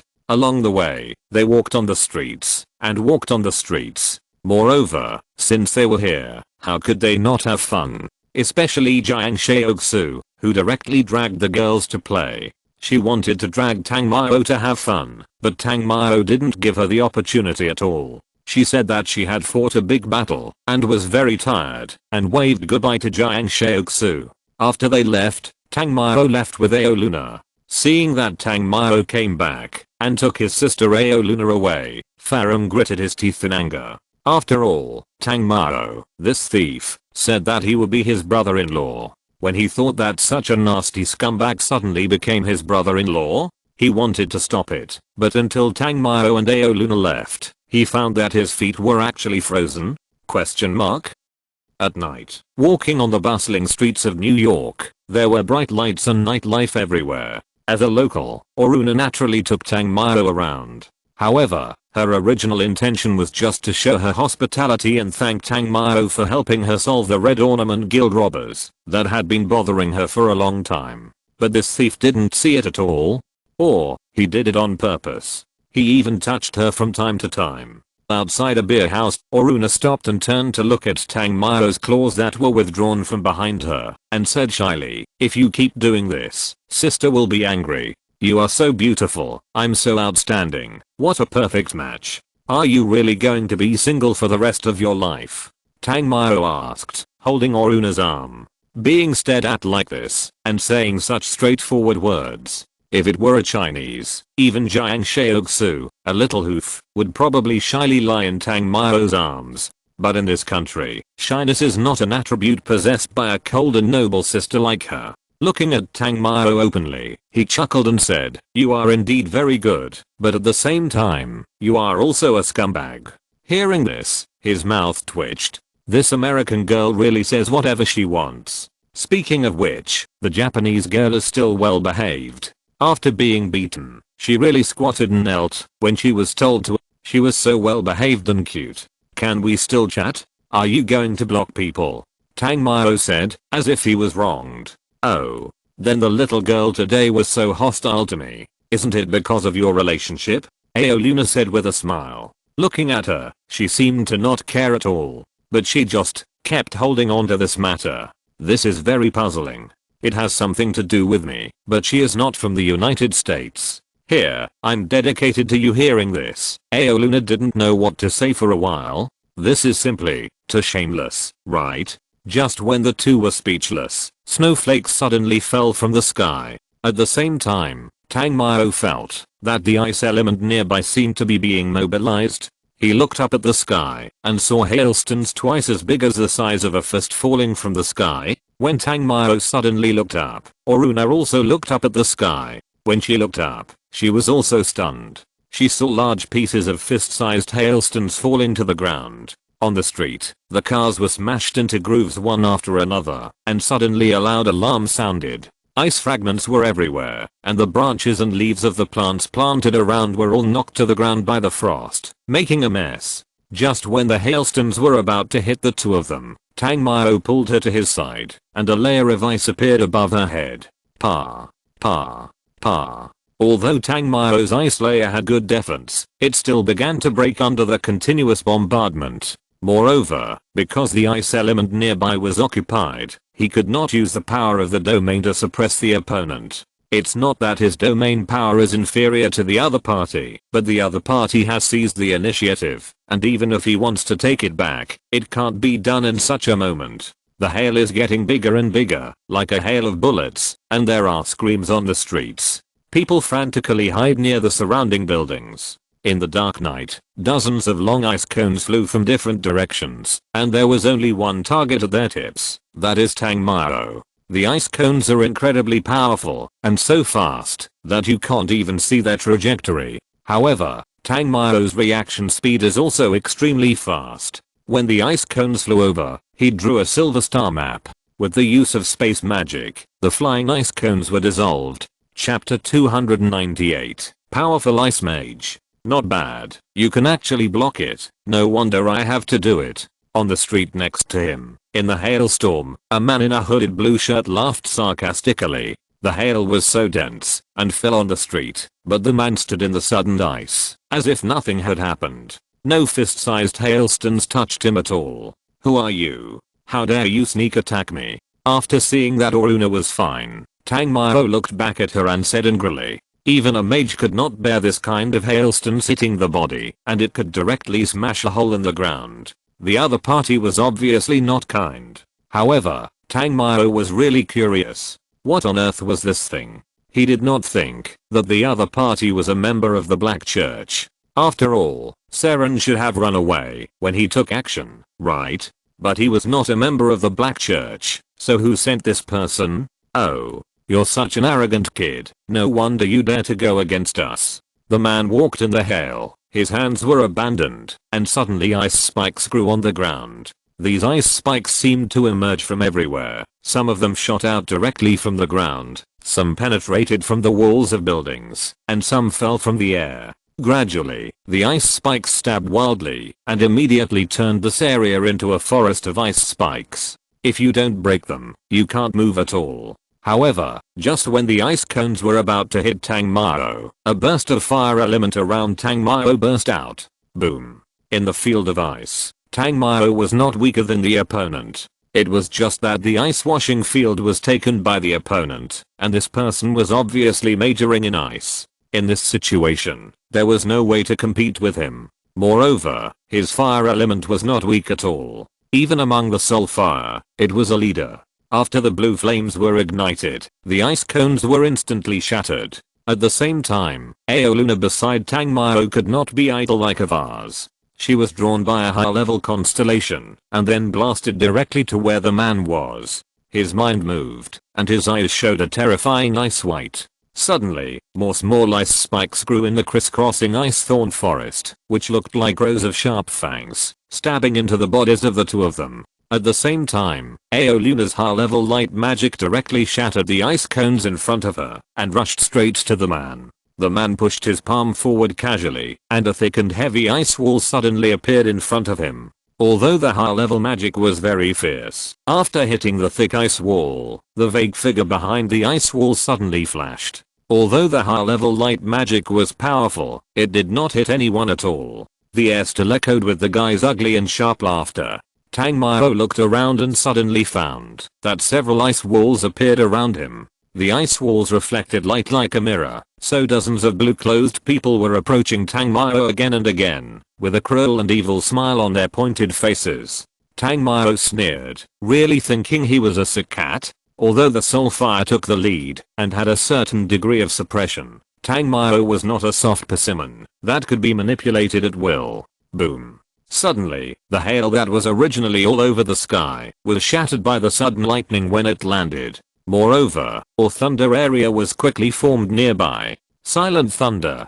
Zilla as the thunder domain emerged, Tang Mao's silent thunder death light was under his control and instantly turned into a huge electric grid and then exploded instantly on these ice walls. Oruna was originally very alert, but when she saw the destruction of the surrounding area after Tang Mao's explosion, she said with some heartache, "Don't use such destructive magic, it will cause great casualties." Tang Mao glanced at her and said coldly, "Do you mean that I won't fight back when I hit him?" At this time, the girl in front of her had no taste at all. Others are thinking about killing themselves, but she actually wants to stop herself? How is that possible? Oruna also understood the reason, that if the fight continued like this, all the buildings here would be destroyed. The most important thing is that there are still many people here. As a temple mage, although she can ignore the lives of the people in the small town before, but, in front of her own gate, she naturally can't ignore it. At this time, the man seemed to have noticed Tang Mao's terror. While dodging the thunder, he used his attack methods. Ice iron chains with sharp spikes on the front suddenly flew towards Tang Mao and the others, intending to use these chains to jump Tang Mao up. The ice-tipped chains were extremely fast, flashed past, and completely pierced Tang Mao's body. Seeing this, Tang Mao threw him aside directly to Aruna. Then silver constellations appeared around him, and the next moment he suddenly disappeared here. The blue-clothed deacon raised his mouth, revealing a mouthful of yellow teeth, and sneered, "It's interesting, you dodge well. Just fierce fist. 9 dragons." Before the man finished speaking, Tang Mao somehow appeared behind him, and then a fistful of flames hit him directly. Another ice armor appeared in front of the man, and the armor just protected him from behind, and he took the punch full of flames. Although the attack power of this punch was very strong, his quick reaction, coupled with the suppression of the flames by his own domain, did not cause him to be seriously injured. But because of this, the man was instantly furious. Ice blades condensed around the man, and then began to rotate. As his will became stronger, more huge ice blades roared fiercely around him. The ice blades stirred, and the range became larger and larger. The smashed cars were easily turned into iron chips. From the small rotation to the sharp ice blades, Aruna there was worth holding up the defense magic and retreating from here. She wanted to stop it, but her strength was still a little bit lacking.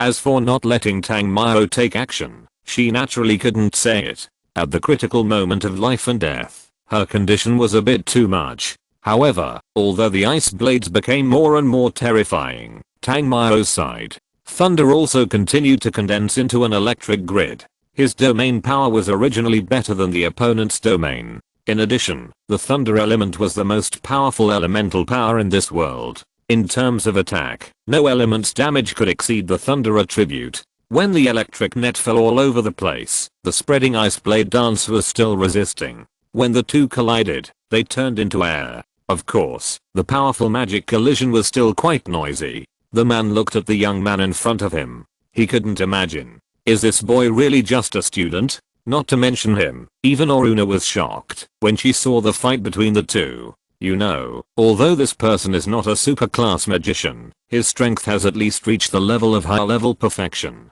In addition to the control of ice, it was finally resolved. Boy, your thunder system is very strong. It seems that you really can't be kept. Chapter 299 The Executioner. Tang Mao said with disdain, "Do you really think you are strong?" The man looked like he was really strong. After a sneer, he began to describe the ice constellation. Ice coffin. His speed was very fast. Even compared to Tang Mao, it was almost the same. A cold ice coffin fell from the dark sky above. The vast freezing power and the solid ice coffin covered Tang Mao all at once. Tang Mao naturally resisted, but the opponent's ice cultivation was too high. Those before were just small fights. Now this is his real strength. Fierce fist. 9 palaces. However, after the ice layer condensed, Tang Mao used some of Yanji's power, released the power of Ji Yan and King Luan fire. The blooming of the two flames caused the ice layer that wrapped itself to begin to break. The ice coffin began to melt, and the thick iceberg body could not withstand the impact and many cracks appeared. At first, only some flames overflowed from the cracks, followed by surging flames. After a while, the entire mountain of frozen coffins was on fire, and Tang Mao's body was completely wrapped in the brown and blue flames. Although with the help of the power of the sleeping flame princess, it was not as powerful as her possession. However, the fusion of the two flames was enough to ensure that Tang Mao would not be controlled by this small ice wall. Hoo at this moment, a purple whirlwind came from another alley and stopped around Tang Mao. He was the one who Aruna asked for support. Looking at this person's clothes, he was dressed in black and gold like Aruna. He should be a wind mage of the purple wind spirit species. Judging from the breath, this person's strength should be above Aruna. Obviously, he is also a temple mage, and his status should not be low. HMPH. Committing a crime in broad daylight, looking for death. The purple wind temple mage took a step forward, staring at the man who controlled the hail with a stern look, and said in a cold voice. Then, the purple airflow continued to surround here. They looked messy and disordered, but formed a cycle that continued to strengthen. The wind pushed the wind, and the tracks became more and more numerous and more obvious. Purple Windfield. Humph. The man saw this scene and said with a cold humph. The temple mage came much faster than he thought, especially the guy in front of him who could control the purple airflow. It was not that he was afraid of this little known temple mage, but the Hale man considered that this was the territory of the Freedom Temple. If some superclass mage who was idle and wandering around came over, it would be difficult for him to retreat unscathed. Immediately, the man glanced at Tang Mao and said, "Boy, you can hide on the first day, but you can't hide on the 15th day. I will definitely kill you." As soon as he finished speaking, the other party hurriedly evacuated here. Tang Mao did not pursue him. Without the ice domain, even if he could win, he would have to pay a heavy price. Moreover, Tang Mao was sure that the executioner would never give up. However, next time, as long as he dared to show up again, it would definitely not be the same situation. His own ice domain was already under control, and it was not much worse than that man. "Are you a contestant from the Huaksha national government?" Master Zifan asked calmly, after seeing the man run away. Tang Mao glanced at the other party and then said, "You came too fast. If you were a little later, maybe I could have captured him." The temple mage paused. Then he said, "We temple mages will investigate this matter, but I think that guy will find a chance to kill you. You'd better be careful." Tang Mao smiled and replied, "He dared to attack less than 5 kilometers away from your Freedom Temple. I think it's useless for me to be careful." Orun looked at Tang Mao and the situation of the battle just now, and then speculated, "That guy is the executioner of the Black Church. He is very powerful and most of them are extremely arrogant. Basically, there is no assassination that they can't complete. This group of people is quite scary." The Purple Wind Temple Mage also said, "They will send executioners to deal with you. It seems that you are very important to the Black Church." Tang Mao just nodded and didn't say anything. Speaking of which, this temple mage is just like that. The people of the Black Church came to their doorstep to make trouble, but they didn't keep them. Tang Mao thought that the temple mages were just in name only. Tang Mao rejected their invitation directly. Then he left alone. There was no use for him here. As for Oruna, I'm afraid that there will be no chance to get to know her in depth this time. And they are also responsible for saving the wounded here, and they need to block the news about the things here. There is no way. How can they allow this matter to be spread when the Black Church slaps them in the face? This is a slap in the face of their powerful country. After Tang Mao left here, he returned to the residence of the government. He happened to meet Jiang Shaoxu and the other girls who returned happily. However, except for Jiang Shaoxu who came over enthusiastically and told about what happened today, the other girls were very calm. Especially Munujiro. She threw a disgusted look and prepared to go back to her room. Jiang Shaoxu noticed that there were some broken places on Tang Mao's clothes and then asked, "How did you do it here?" She remembered that when they dispersed today, Tang Mao was still intact. "Why is it like this now? I met an executioner who seemed to be from the Black Church. We had a fight, but he finally escaped because of the arrival of the temple mage." Tang Mao casually recounted the encounter with the executioner. The girls were all stunned when they heard this, especially Munujiro, who had just looked very angry and didn't want to care about you. After hearing that Tang Mao was attacked by the Black Church executioner, she looked over with some concern. Although she didn't know what an executioner was, anyone who had anything to do with the Black Church must not be a small character. Compared with the concerned eyes of Munijio and Muningsu, Jiang Shaoxu checked more directly. "Are you okay?" Now she thinks of herself as the eldest wife. It's not that she is narcissistic, but mainly because Tang Mao, this bastard, sticks with her almost every day, except that he didn't say he wanted to marry her. Of course, he didn't take the initiative to harass other girls in the team. Of course, all this is just a superficial phenomenon, Muningsu said. "You may not know that in the dead of night." Munijio said, "You think too much." Chapter 300 attacked again. "Okay, I'm fine. Although the executioner is strong, I'm not a pushover. Moreover, if it weren't for the arrival of the temple mage, it's not certain who will win or lose in the end.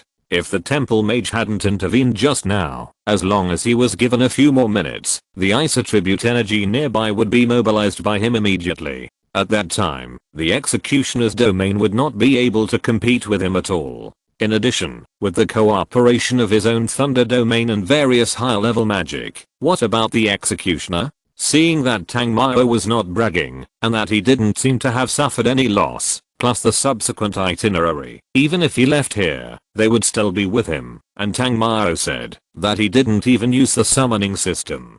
From this point of view, an executioner is indeed nothing. After chatting for a while, everyone dispersed and went back to their rooms. Just when Tang Mao was lying there and feeling a little bored, he suddenly heard a slight knock on the door. With his powerful mental induction, he immediately knew who the source was, and Tang Mao came to the door like a swallow. Then he opened the door and pulled Munijiro in. Munijiro, who was suddenly pulled in, did not panic at all. She just asked Tang Mao with concern, "Are you okay? Jiro, I thought you were going to ignore me forever. Why don't you pay attention to me?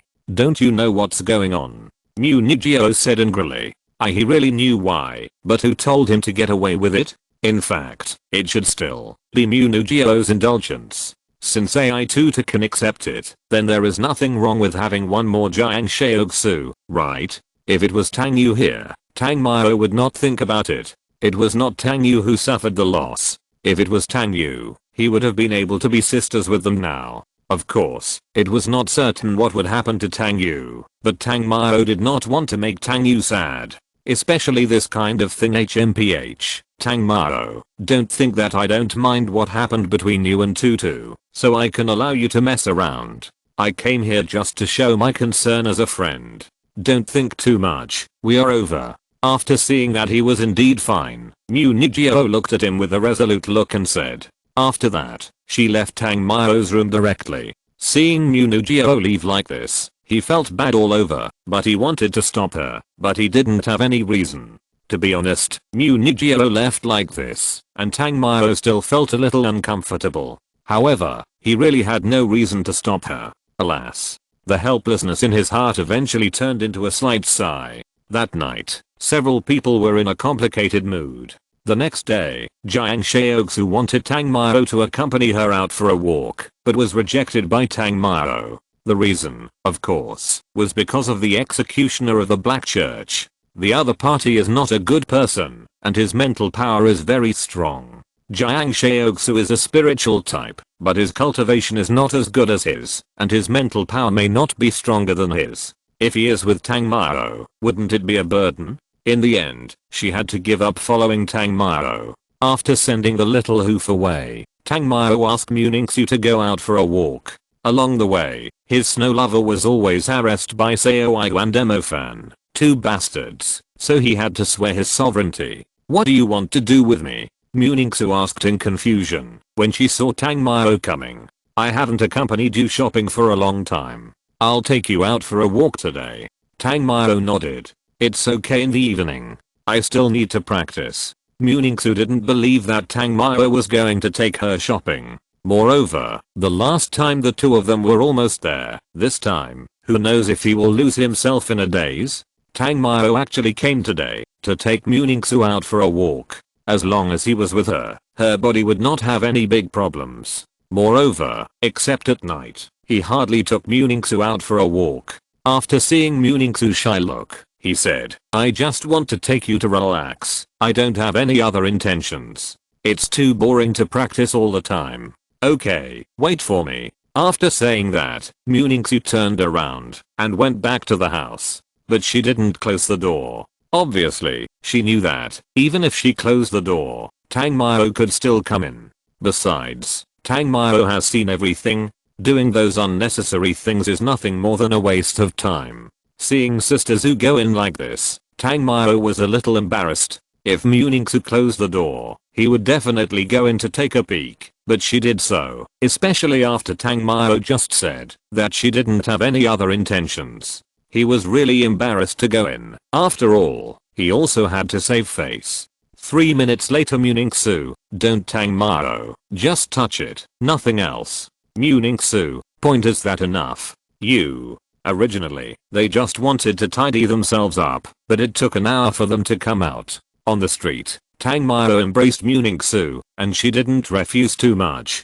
The two seemed to be closer. Eating and drinking, the afternoon passed quickly. Seeing that Muningsu didn't say anything all day, Tang Mao wondered, "Are you worried? Why did you get involved with the Black Church?" Muningsu asked instead of answering. "Maybe it's because I ruined Seren's good deeds in Gudu and killed her most important chess piece." Tang Mao smiled. In fact, he still doesn't understand how Seren knew him. When using the demon system, it is not in front of anyone, and after he dealt with Wu Yuo and others, Seren had already run away. But the executioner was obviously coming for him. But then again, what was the reason? Just when Tang Mao was wondering, he suddenly felt the air temperature drop suddenly, and the wind was sticky with icy frost. Muningsu was originally going to ask about the ancient capital, but at the same time, she also noticed something was wrong.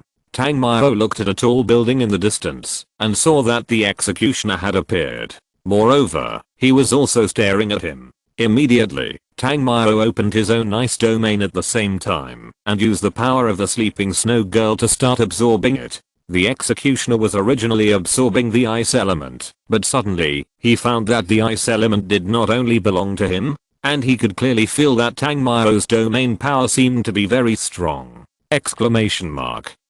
This yesterday he had seen Tang Mao's thunder and fire, although he was very surprised. But it didn't make the executioner feel anything. But today, he was really surprised.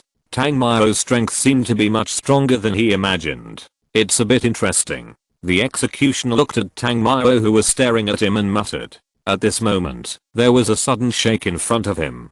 Tang Mao, who was originally 100 meters away, suddenly appeared in front of him. Moreover, he had an electric blade in his hand. It seemed that he had just used the lightning magic of teleportation. Immediately, the executioner pushed out an ice wall in front of him. Bang, boom, boom. As soon as the ice wall appeared, it was directly chopped into pieces by Tang Mao's lightning blade. The executioner was stunned. You know, Tang Mao was not so fierce when they fought yesterday, right? Of course. In fact, he also knew that his ice field power had been dispersed a lot. Otherwise, he would not be so passive, but he really didn't expect that. After dispersing his power, his defense would be so vulnerable. Ice Phoenix. The executioner knew that he had underestimated Tang Mao before. He was indeed a man who could make Seren suffer. He was really powerful. He shouted immediately and saw a sharp-edged ice crystal cloud phoenix composed of countless tiny ice crystals above his head.